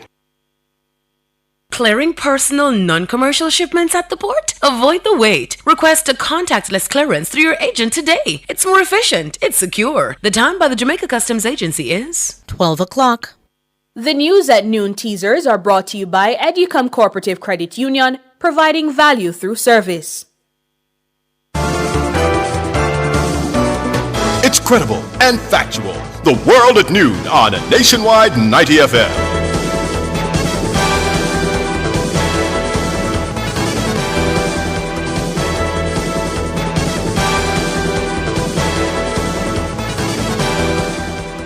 Good afternoon, I'm Robianne Williams. Coming up in the Nationwide World at Noon for today, Wednesday, September 4, 2024. PM announces September 30 by-election for Northeast St. Anne. And Prime Minister Holness says by-elections for 2 other constituencies are on the horizon. JUTC head says diesel fuel theft at the state-owned company is difficult to arrest. Educator groups dispute Ministry of Education statistics on teacher shortage. In regional news, police in Grand Bahama seize over 60 pounds of marijuana. In international news, mass shooting at Georgia High School leaves 2 dead, 4 injured.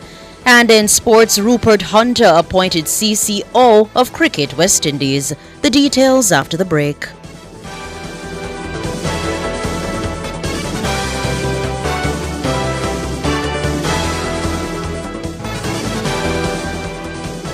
The News at Noon teasers were brought to you by Educom Cooperative Credit Union, providing value through service.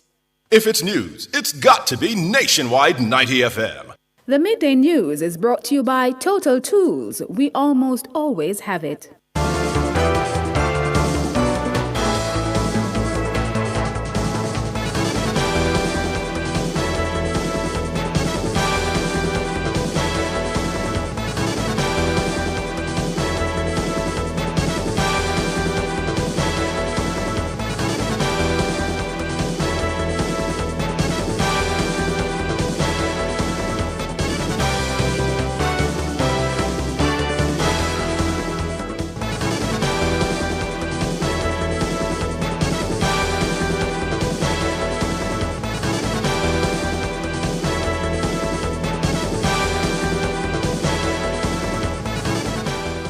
Now to the details.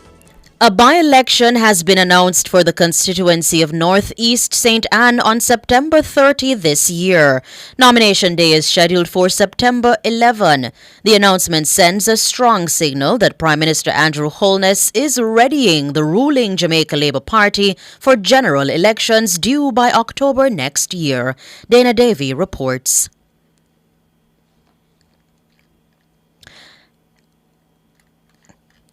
I'll continue with this report. It was announced on Tuesday that embattled MP for Northeast St. Anne Marcia Smith had resigned from the office with immediate effect. Government Senator and Cabinet Minister Matthew Samuda, who has been doing the political work for the JLP in the constituency, is set to be the JLP's candidate come nomination day. Prime Minister Andrew Holness made the announcement earlier on Wednesday at the post-cabinet media briefing at Jamaica House. Today, I am announcing that a by-election will be held in the constituency of Northeast St. Anne. The nomination day will be September 11th, 2024, and the election day will be September 30th, 2024. The Prime Minister says Matthew Samuda has already resigned from the Senate and as Minister without portfolio in the Ministry of Economic Growth and Job Creation. Minister Matthew Samuda, will replace Marcia in Northeast St. Anne as a party's candidate. And on Monday last, he tendered his resignation from the Senate and as a minister to make himself available. Meanwhile, Prime Minister Holness says Marcia Smith will be assigned new duties. At a later stage, I will announce a new appointment for Marsha, who has excellent skills and experience in industrial relations matters. Prime Minister Andrew Holness. Meanwhile, Prime Minister Holness has not committed to firm timelines for by-elections in two other constituencies. Northeast St. Anne is not singled out. As I have said, we are at a stage where we are now ready to do all the by-elections, and all of them will be done. It is just that this one is going to be done first, but all the by-elections will be done. Can you give us a time frame as to when that will happen? As they come due, they will be done. And I would say within months. Prime Minister Andrew Holness speaking with the media at Wednesday's post-cabinet press briefing. By-elections are expected in South Trelawney and Northwest St. Andrew. On September 21 last year, Marissa Dalrymple Philibert resigned as Member of Parliament for South Trelawney following a damning report published by the Integrity Commission. The report accused her of failing to disclose the purchase of a motor vehicle in her statutory declarations for the period 2015 to 2021. And in Northwest St. Andrew, Finance Minister Dr. Nigel Clark is expected to vacate the seat at the end of October. Dwayne Smith is expected to be the JLP standard bearer in that constituency. In other news now, the Met Service says the tropical wave, now active across the eastern Caribbean Sea, has been gradually weakening over the past few hours. It is, however, expected to move across Jamaica later on Wednesday and be west of the island by Wednesday night. The tropical wave is expected to bring unstable weather conditions through to Thursday. The Met Service says windy conditions are also expected through to Thursday afternoon, particularly across southern parishes due to the presence of a low-level jet stream. Thereafter, a trough is expected to move in the vicinity of the island and remain for a few days. Meanwhile, in its 24-hour forecast, the Met Service says this afternoon is expected to become cloudy with widely scattered showers and thunderstorms across sections of most parishes and windy conditions across southern parishes. Tonight, the Met Service is forecasting lingering showers mainly across southern and northeastern parishes. Morning showers and thunderstorms across eastern parishes are also expected on Thursday morning, with widely scattered afternoon showers and thunderstorms mainly across sections of northern parishes and hilly areas. Managing Director of the state-owned Jamaica Urban Transit Company, JUTC, Paul Abrahams, says his team is finding it difficult to prevent unscrupulous workers from stealing diesel fuel from the company. Transport Minister Darrell Vaz revealed last week that with the introduction of compressed natural gas CNG to fuel the buses, plus the pending introduction of a cashless ticket system, the JUTC will save more than $500 million each year. Mr. Abrahams told Cliff Hughes that disrupting the diesel theft ring is a dangerous game. It's a very difficult thing to manage, to try and figure out. It's a very dangerous game too, as you can appreciate. Very dangerous games in that if you really squeeze them, they'll kill you. I'm not saying that, but we had a chairman who lost his life. And that's why I said kill. Yeah. They killed Douglas Chambers because he was squeezing them too hard. It's a risky game out there. It's a risky game in those depots. With that, you have to understand, and I think you appreciate, that everything uses virtually diesel outside. It's like a gold commodity. Every coaster, every highest van, every truck, every bus. Diesel outside is not just a JUTC issue. Yeah. Anybody that has bulk diesel fuel is having tremendous issues trying to control it. And it's a dangerous game, Mr. Abraham says the CNG, which is being used to fuel the 100 recently procured buses, is more volatile than diesel and is more difficult to steal. I think they'd be pretty stupid to try. Why? It's very volatile. I mean, first of all, number one, it's a very risky thing to go and play around with. And number two, where are they going to sell it? There's no market for it in Jamaica, essentially. Not really, no. I mean, you can't steal compressed natural gas and sell it in a form that you can pump it into a cylinder or something. It doesn't work like that. Paul Abrahams, Managing Director of the JUTC. Meanwhile, Mr. Abrahams says he expects the JUTC to go completely cashless come January 2025.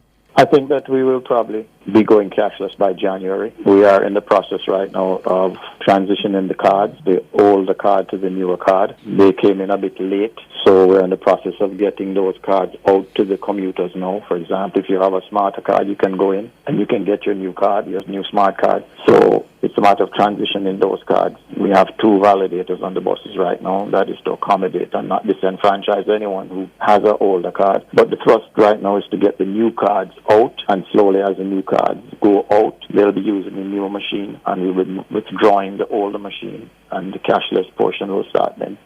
This cashless system is one of the measures being implemented by the company to reduce the theft of fares paid by commuters.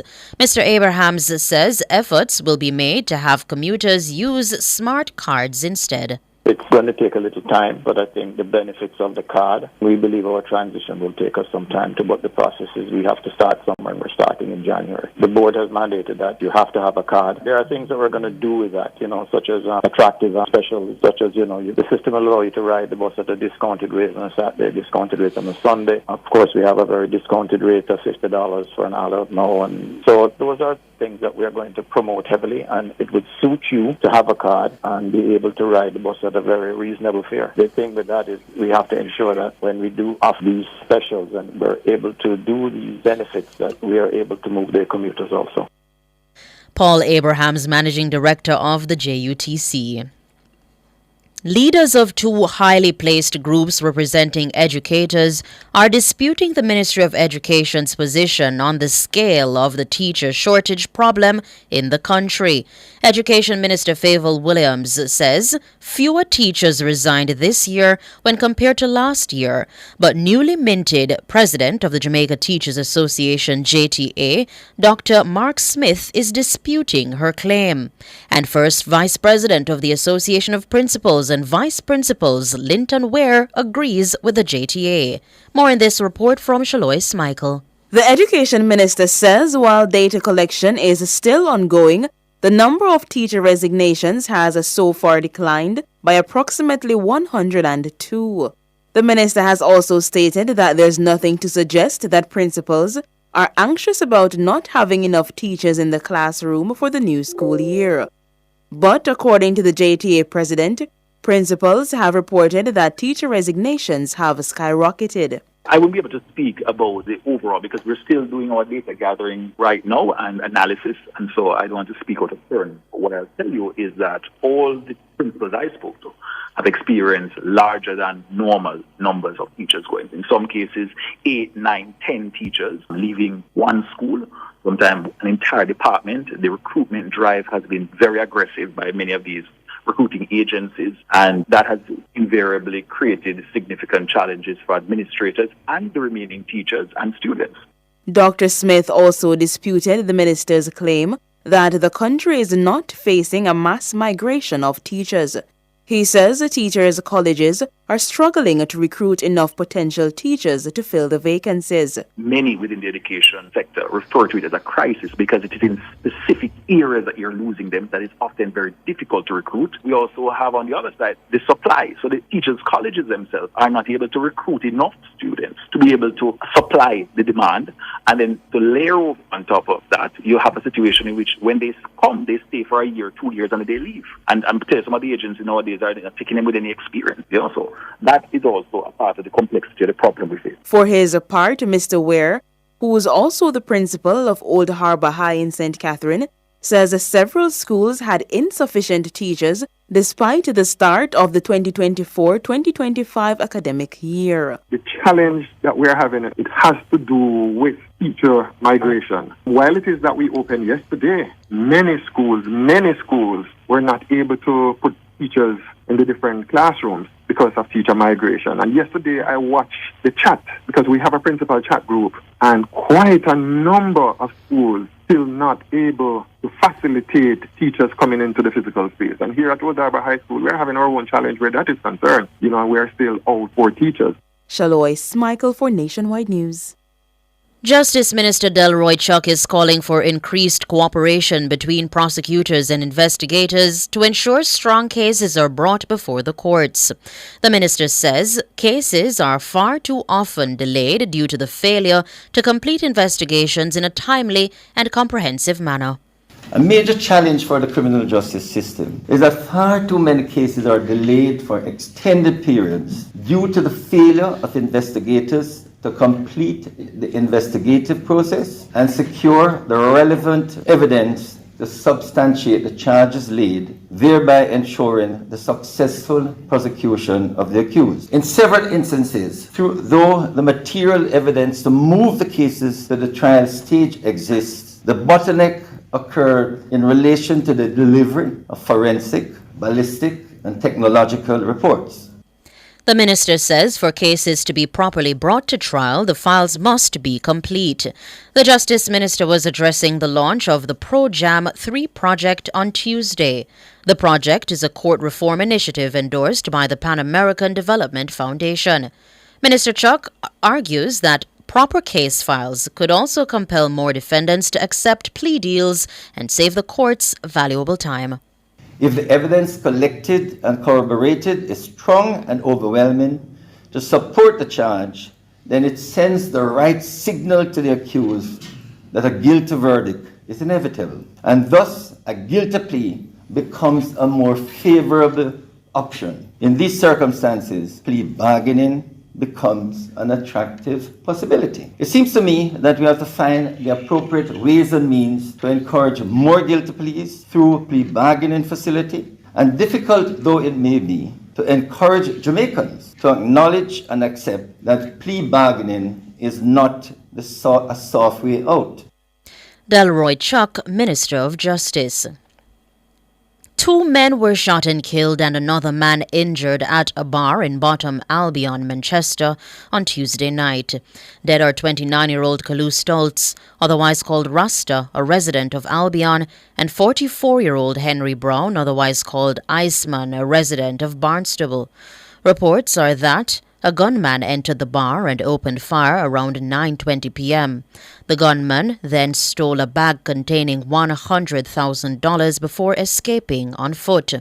Councillor for the Knockpatrick Division, Carl Smith, has condemned the double murder and says he would support strong security measures for Albion and surrounding areas. To regional news now, the police in Grand Bahama have seized 67.5 pounds of marijuana worth almost $70,000. The seizure took place on Tuesday near the Grand Bahama waterway. Preliminary reports say officers from the Drug Enforcement Unit discovered the stash in an overgrown area close to the canal shortly before 8 p.m. No arrests have been made in connection with the seizure. And to international news, 2 casualties and 4 injuries have been reported at a Georgia school where a shooting incident occurred on Wednesday morning. 1 suspect is in custody. The school, Apalachee High in Barrow County, is about 50 miles northeast of Atlanta. The Barrow County Sheriff's Office says shortly before 10:30 a.m., officers from multiple law enforcement agencies and fire and emergency service personnel were dispatched to the school in reference to a reported active shooting. The school is on lockdown and students are gathered in its football stadium. That's it for local, regional, and international news. Sports is next.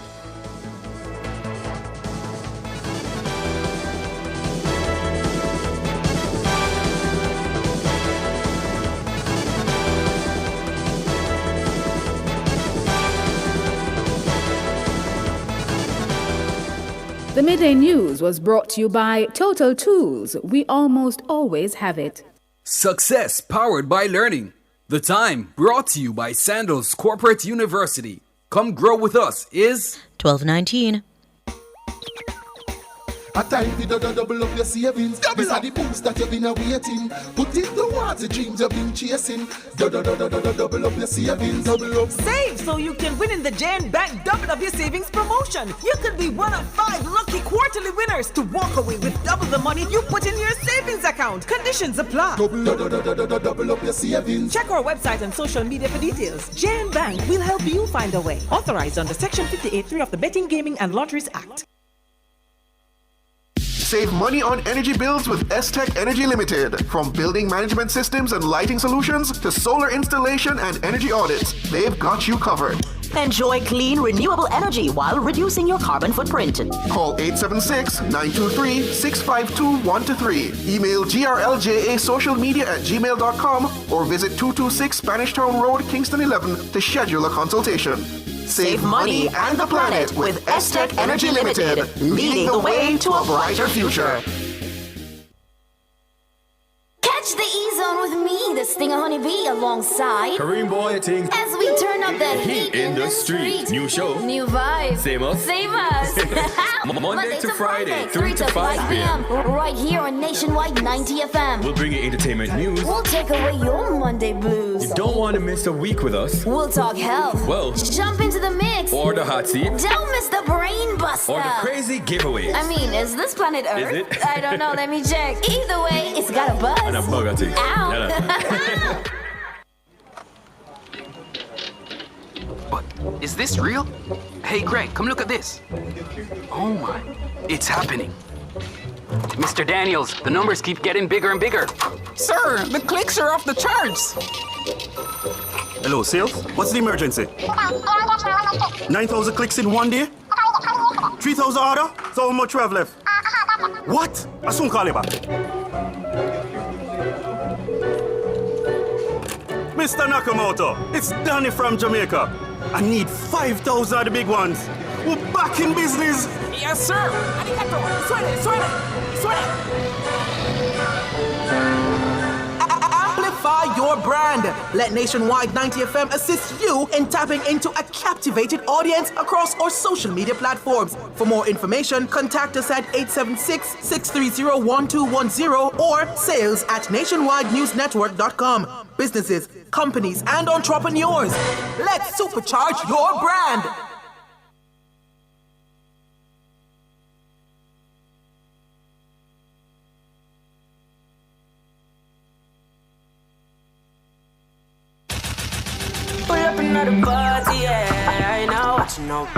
Come join us outside with Pepita.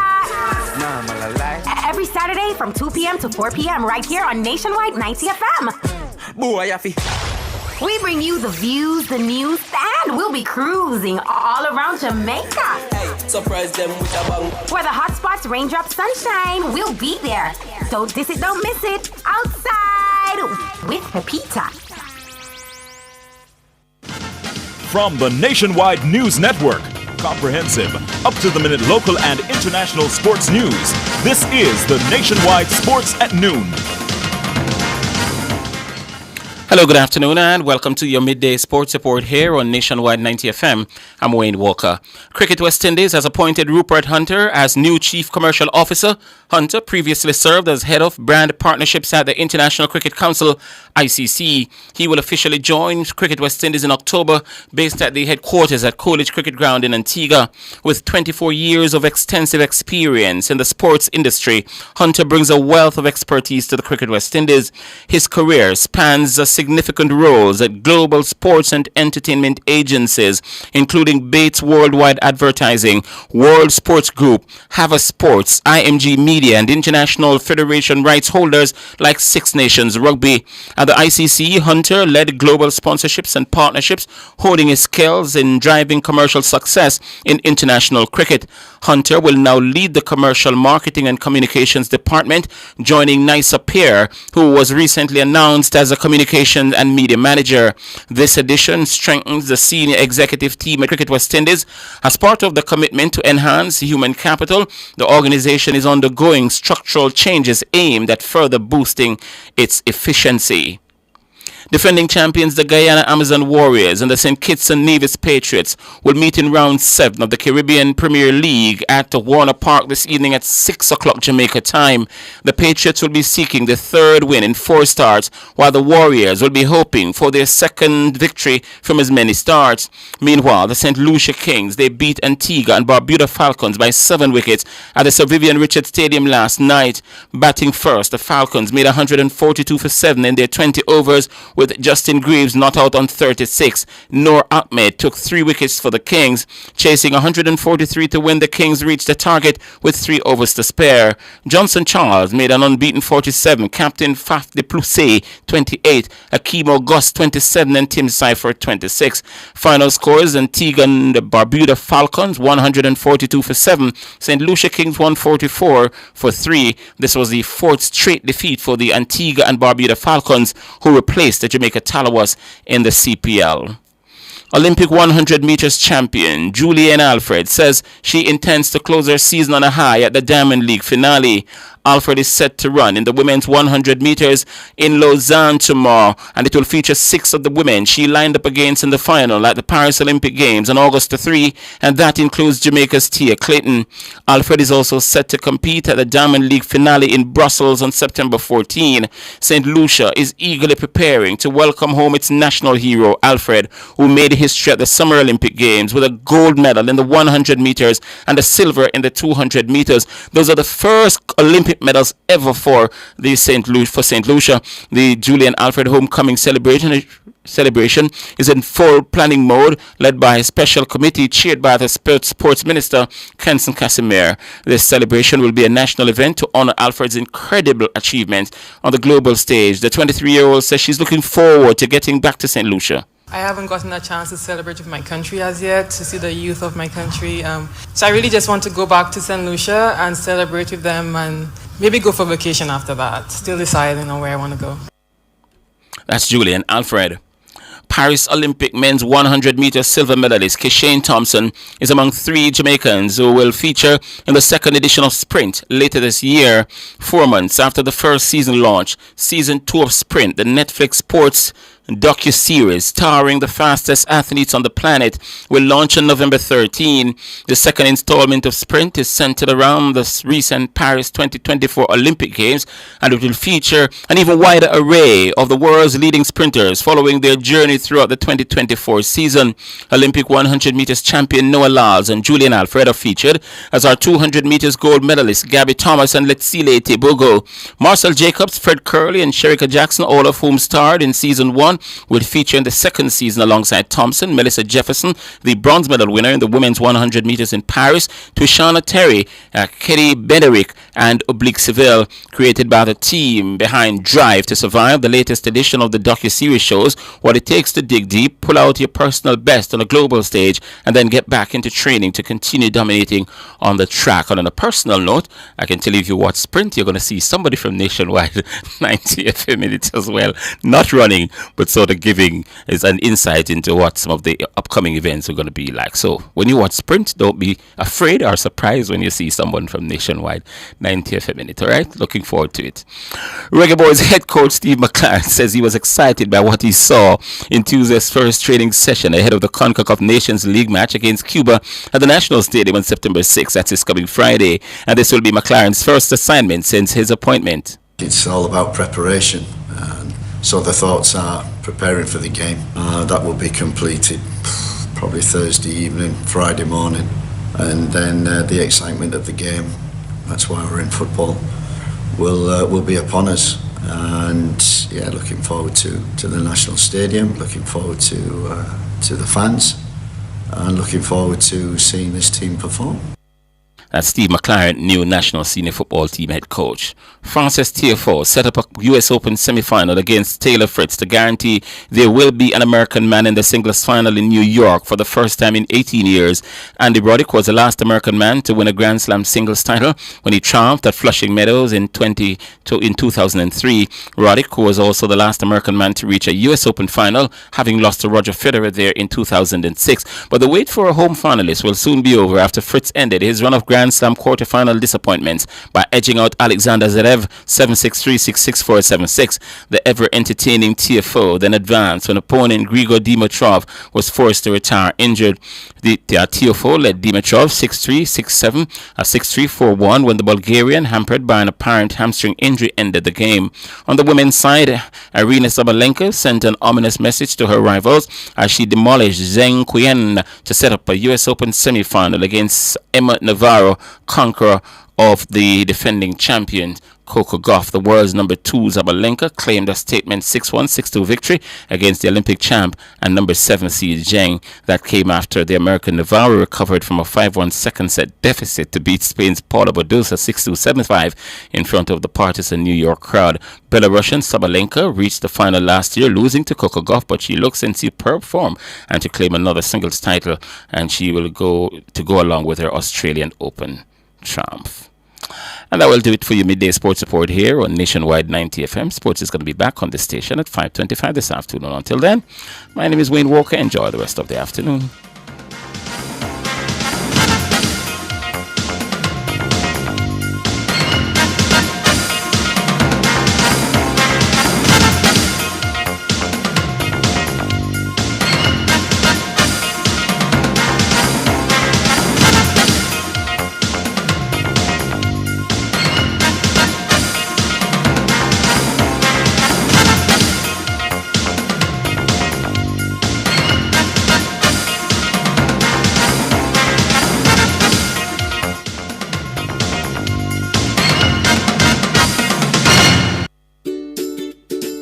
As a parent, you give your children a good start in life.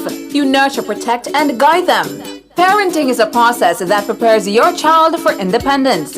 As your child grows and develops, there are many things you can do to help your child. Stay tuned to The Big Show, nationwide this morning, for parenting tips. Fridays at 6:53 a.m. Only here will you learn everything you need to know about parenting. Tips to help parents navigate the incredibly challenging and rewarding journey of child rearing. Parenting tips on Nationwide 90 FM, the revolution in media.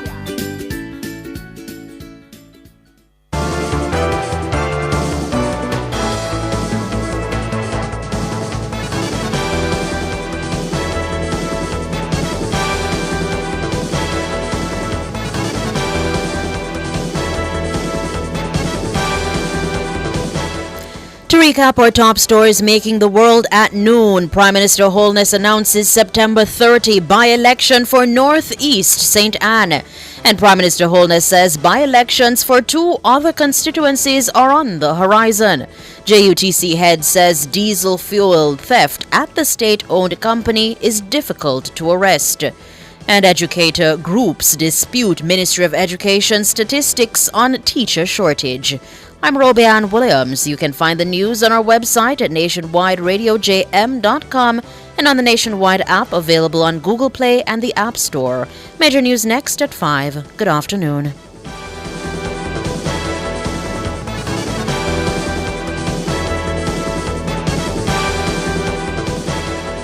You didn't know if the government decreased JUTC bus fares? Yes, it's now 70 for adults, 25 for children, and 30 for pensioners. And in April, fares will go down even further to 50 for adults, 20 for children, and 25 for pensioners. The time by the Office of the Prime Minister is 12:32. Tune in to Nationwide 90 FM, the new revolution in media. Stay ahead of the curve with our cutting-edge reporting and accurate breaking news coverage. We're having an earthquake. Oh, God. Hear it here first on Nationwide 90 FM. Is that really clip you starting? Tune in, turn up the volume, and listen. We bring a mix of news, entertainment, and sports to your lives. Nationwide 90 FM's live and continuous coverage of the World Championships in Budapest, Hungary. News and discussions week mornings. Coming up in the news at 6 for this morning. Entertainment in the afternoons, then news again in the evenings. Nationwide news at this hour fired. Also, tune in to the entertainment and sports shows in the nights and on the weekends. It is Boy Things After Dark right here on Nationwide 90 FM. Everything is news, from current affairs and entertainment to sports, business, and other categories. Nationwide 90 FM. This is Benjamin. Give it to them. Zaga, Zen. From every whisper to every commotion. That's rubbish. The KSAMC cannot investigate itself. Was Click News really talking like that? Every news story unfolds here first at Nationwide 90 FM, the new revolution in media. Every sound is a story, and every story we share is news.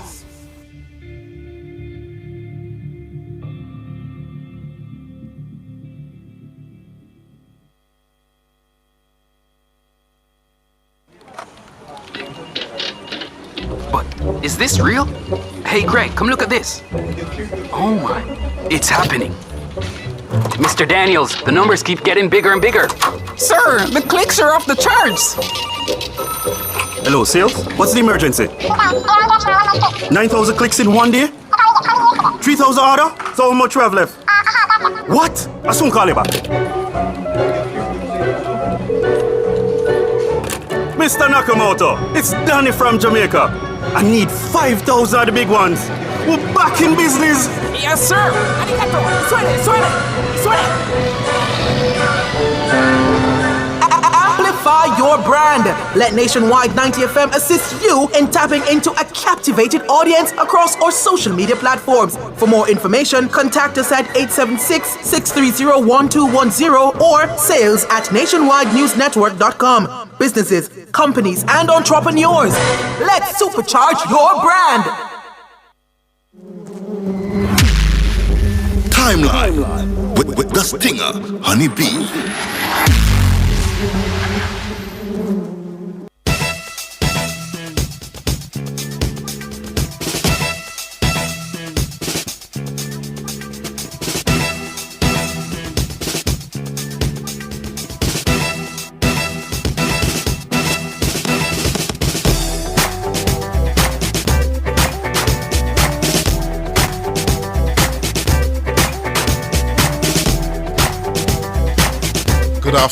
Good afternoon. It's 12:35 in the afternoon. My name is Cliff Hughes, and I'm with the honeybees.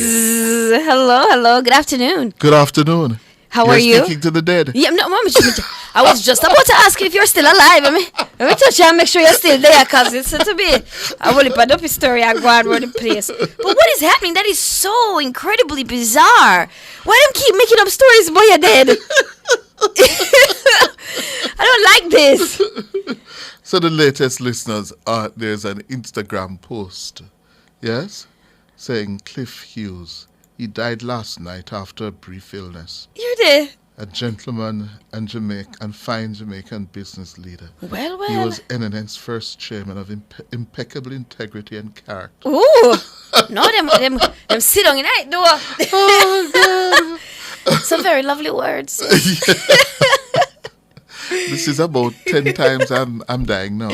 About 10 times? You have to tell me your secret, man. You lick him down and come right back, people. Is he a hard man for dead? Yes. Yeah, man. Yes, Don't yes. pay your day, you talk.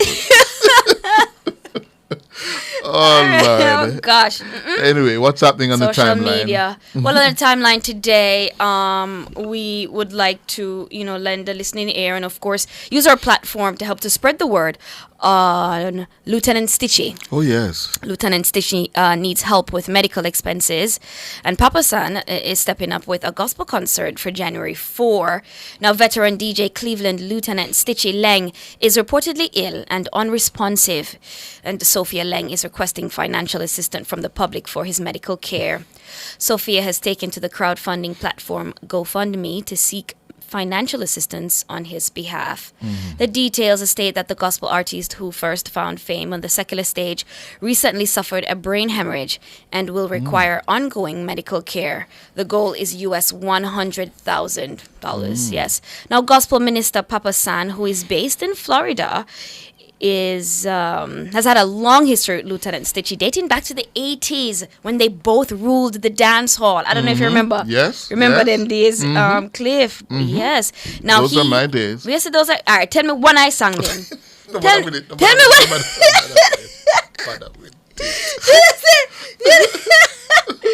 Oh my gosh, lad. Okay, very well. He is one of the persons who has been fervently praying for the sick entertainer and is planning a concert for January 4 in Mandeville, part proceeds of which will go towards assisting Stitchie. Now, in May of this year, Lieutenant Stitchie was one of the artists who performed at the Kings of Kings Wonderful Vibrations Showcase in Toronto, Canada. A video circulated of him seeming to lose his balance and fall backwards.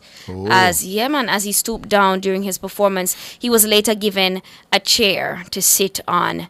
Now, from that time, fans had been sending up prayers for the dancehall governor, who reportedly had his first stroke shortly after performing at Reggae Sumfest in 2023, which is interesting because we did see his performance at Sumfest, and as I was just discussing with Natalie, he did seem a bit disengaged and, just sort of like there was barely any emotion, and he was just standing there, and then I get forward and the crowd is railing, but it just felt like he was absent. Out of it, Boy, I tell you. Now, Lieutenant Stitchie has had a storied career in both the secular and gospel arenas. Yeah. From teaching biology, I don't know how many people know this. Oh, he taught biology? Yeah, he did teach biology to students at a school in Spanish Town, to making a lasting impression with the 1986 hit single, Wear Your Size. You might remember that one. Yes. So, guys, it's when it comes down to it, when these mounting bills, no matter how much or how financially stable you may think you are, when these things, you constantly have to be paying. They come as a shock, and then they look cover them easy for empty out, Cliff. Yes. And so they're raising 100,000 on GoFundMe, and that's 15 million Jamaican. Yes, and he has to go into long-term care. Yeah.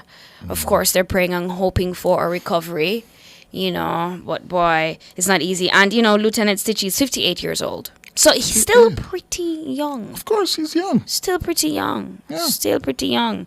Usually age is a big factor in what they determine as your chances of recovering from brain injury. But listen, don't give up. Don't give up, guys. And spread the word as much as you can.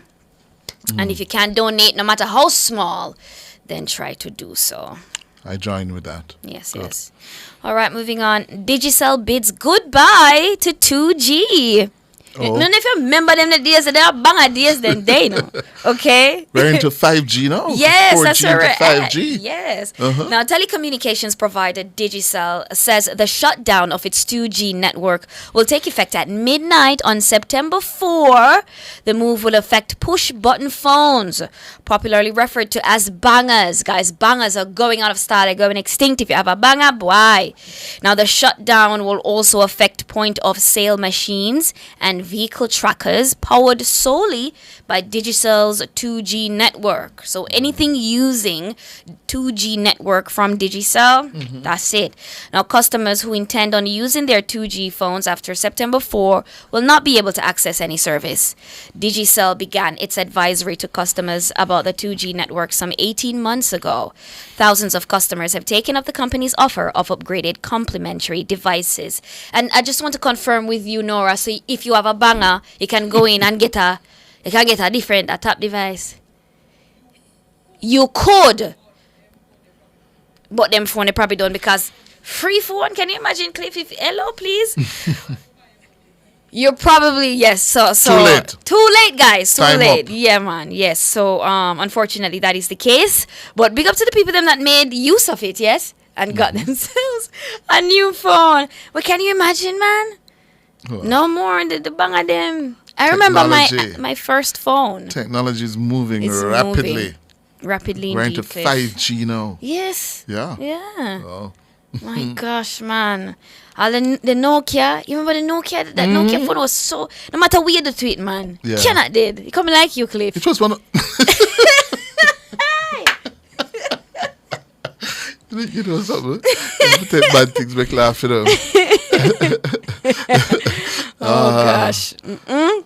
Nokia was one of the first. Yes, Nokia was one of the first, and just one of the ones that lasted for such a very long time. I tell you, man. I remember the first mobile phone I had was on big old something.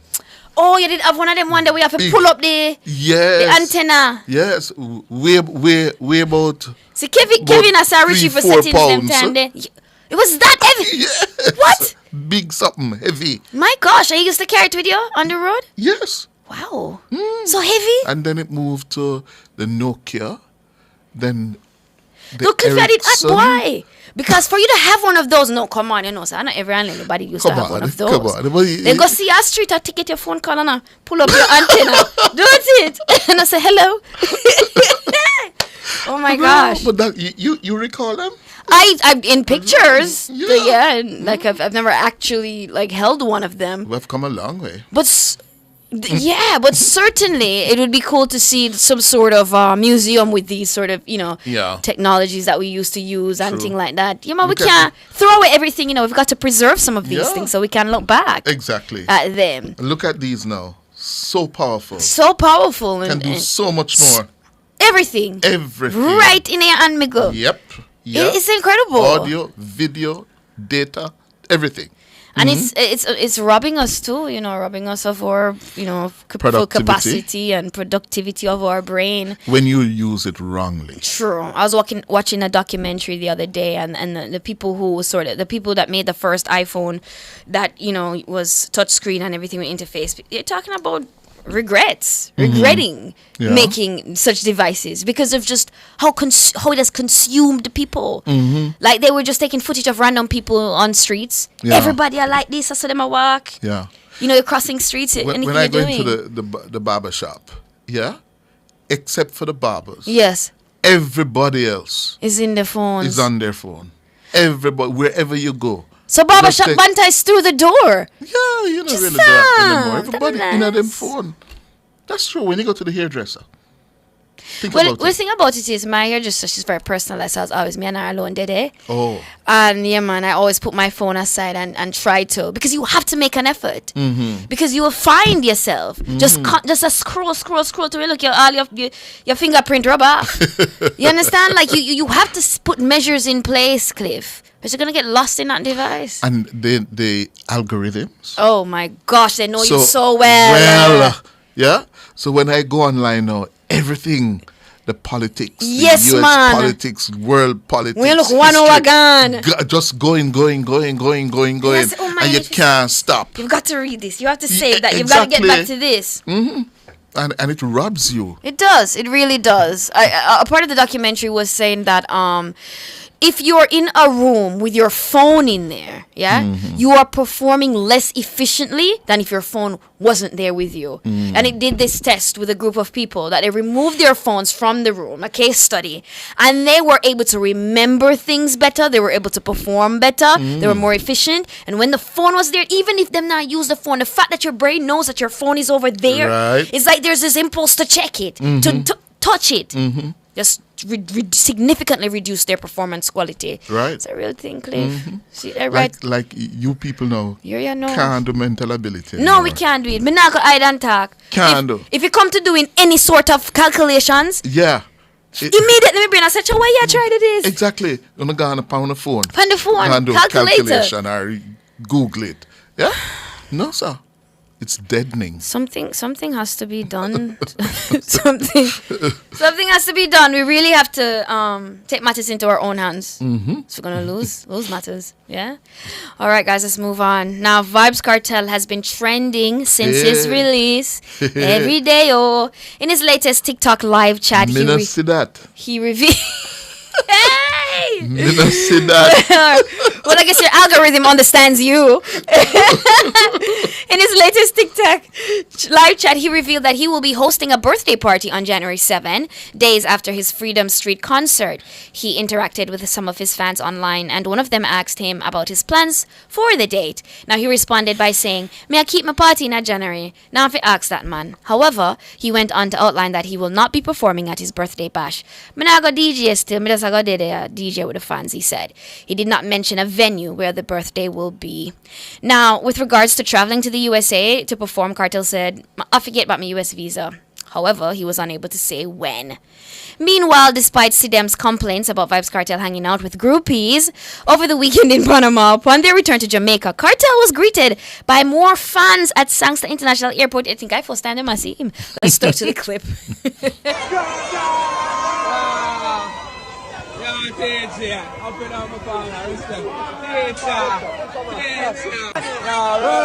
I love you so much.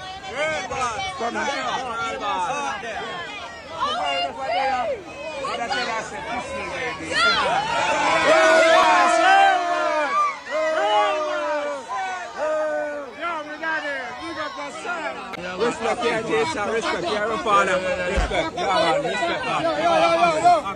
Them say, Kartel, I just love you, giga. I just love you, giga. I just love you, giga. I just love you, giga. Mind for me, baby. Jah know me love you so much. Yes, that's the welcome he got upon his return to Jamaica. Well, as someone said, him just a warm up. Just a warm up. So we see them there. Boy, me not see them. What we know is see them there somewhere. You sure? Why? What me just say, probably he should hold on to Sidem's hand because she could get Panama. lost in the sauce. Oh, yeah, but... Moving on, Little Vibes plays his part. Now, Dancehall Mag shared that Adija Jahim Little Vibes Palmer, the eldest son of dancehall star Vybz Kartel, has donated essential supplies to 6 schools in Portmore through the UTG Initiative Foundation, which he co-founded with his brothers Akil, Little Adi Palmer, and Ikodon Palmer. This effort makes the beginning of what the young entertainer hopes will be a sustained campaign to bolster educational institutions through the island nation. Among the donated items were pens, books, and markers for students and teachers, as well as cement, paint, and new bathroom fixtures, addressing both immediate educational needs and long-term facility improvements. We've got a clip. Let's throw to it. Oregon people, Adija Palmer, aka Little Vibes. Today, I represent for Uptown Gaza Initiative. And you know that initiative is just a thing to give back to the society of Jamaica, but you know, firstly, we did have to stop in a Portmore. It's a great feeling that we can start here in Portmore, and you know, my family is blessed enough to can do this and you know, be able to give back to the community, and it's a real great feeling because you know, Portmore has a lot to do with my development, and this is just a start of a big initiative, Uptown Gaza Initiative. So more everybody to get familiar with it. You know, December coming, we're out again, so just keep up with it. All right. Big up to Little Vibes and all the best with your initiative. It's always good to give back. Yes, indeed. All right, now, before we go, quickly, some more time. Beyonce toasts birthday with new Sir Davis commercial. The future of whiskey is here. Are you a whiskey guy? No.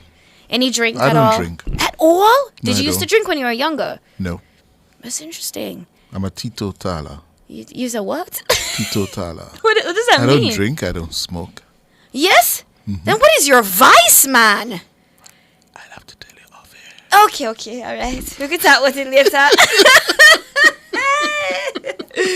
Well, I really got into whiskey after Peaky Blinders as a show on Netflix, but Beyonce has now joined the party. Now, Beyonce is celebrating her 43rd birthday in trademark form. Queen Bee is working. The megastar made headlines when she announced the launch of her new whiskey line, Sir Davis, in partnership with Moet Hennessy. So, you know, some big things. And now with the beverage finally available from today, she's unleashed a slick commercial. We have the clip. Oh, we don't have it. So apparently it was not sent over there. But you know, of course, Beyonce is looking absolutely lovely in it, and she's got. Well, you know, she's from Texas on that side and thing, and so she's got, you know, the cowgirl look going on the horse and everything and thing. It's gonna be a hit, Mr. Hughes. Listen, you know, you should have get into like, you know what I mean, like into a sort of either merch. Yes. Or just finding a product that people love to consume. Mm-hmm. Because, you know, tying your brand with something like that. Yes. Crazy money. True. Of course. Of course. You have to just think outside the box sometimes. You know? You might be surprised. Don't it? Watch your space. All right. So, Beyonce or Rihanna? Rihanna. Yeah? I can't give my Caribbean people them Cliff. I can't. It's just for support each other, wouldn't you say? All right, put aside the Caribbeanness. The politics of it or the identity of it. Very well. Better performer. Beyonce. Yes. Better entertainer. Rihanna.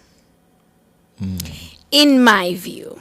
Yes. You know, it's a subjective thing. But the truth is, Beyonce is just out of this world when it comes to performing. Like, she takes that craft more seriously than any other performer that's living right now, I dare say. You know what I mean? Like, to the level of Michael Better Jackson. than Swift? Taylor Swift? Yes. Sure, of course. You must dismiss her. Should I really? You know how Taylor Swift goes because she is who she is. You know. Because of what? Because of her racial profile. Okay. Yes. And but Beyonce has had to work twice as hard to get to where she's at. And she does it impeccably every single time. The dedication that she gives to her craft is admirable and inspiring. You understand? Listen, if you are doing something, try to do it at that level. Or don't do it at all. All right, Honeybee. Thank you so much, Honeybee. You're welcome. Good. That's so we're going to leave it today from Cliff Hughes online. Thanks to our callers, our YouTubers, our WhatsAppers, and of course our producer, Noragay Banton, our technical operator, Kevin Williams. We're going to make way now for Oasis with Loy Gale. See you tomorrow morning at 10. My hands were steady, my eyes were clear and bright. My walk had purpose, my steps were quick and light. You've just heard Cliff Hughes Online on Nationwide 90 FM. Join Cliff Monday to Thursdays between 10 a.m. and 1 p.m. for Cliff Hughes Online. Like a rock,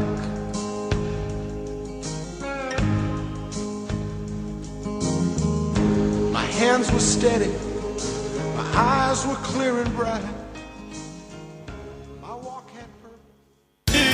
Outperform, outlast, with top performance, Jackama, reliable, full stop, not comma. We have the expertise for drilling and demolition. We have the power tools for plumbers and electrician. Fancy select tools, free parts and free repairs. Free parts, free repairs. 2 to 3 years.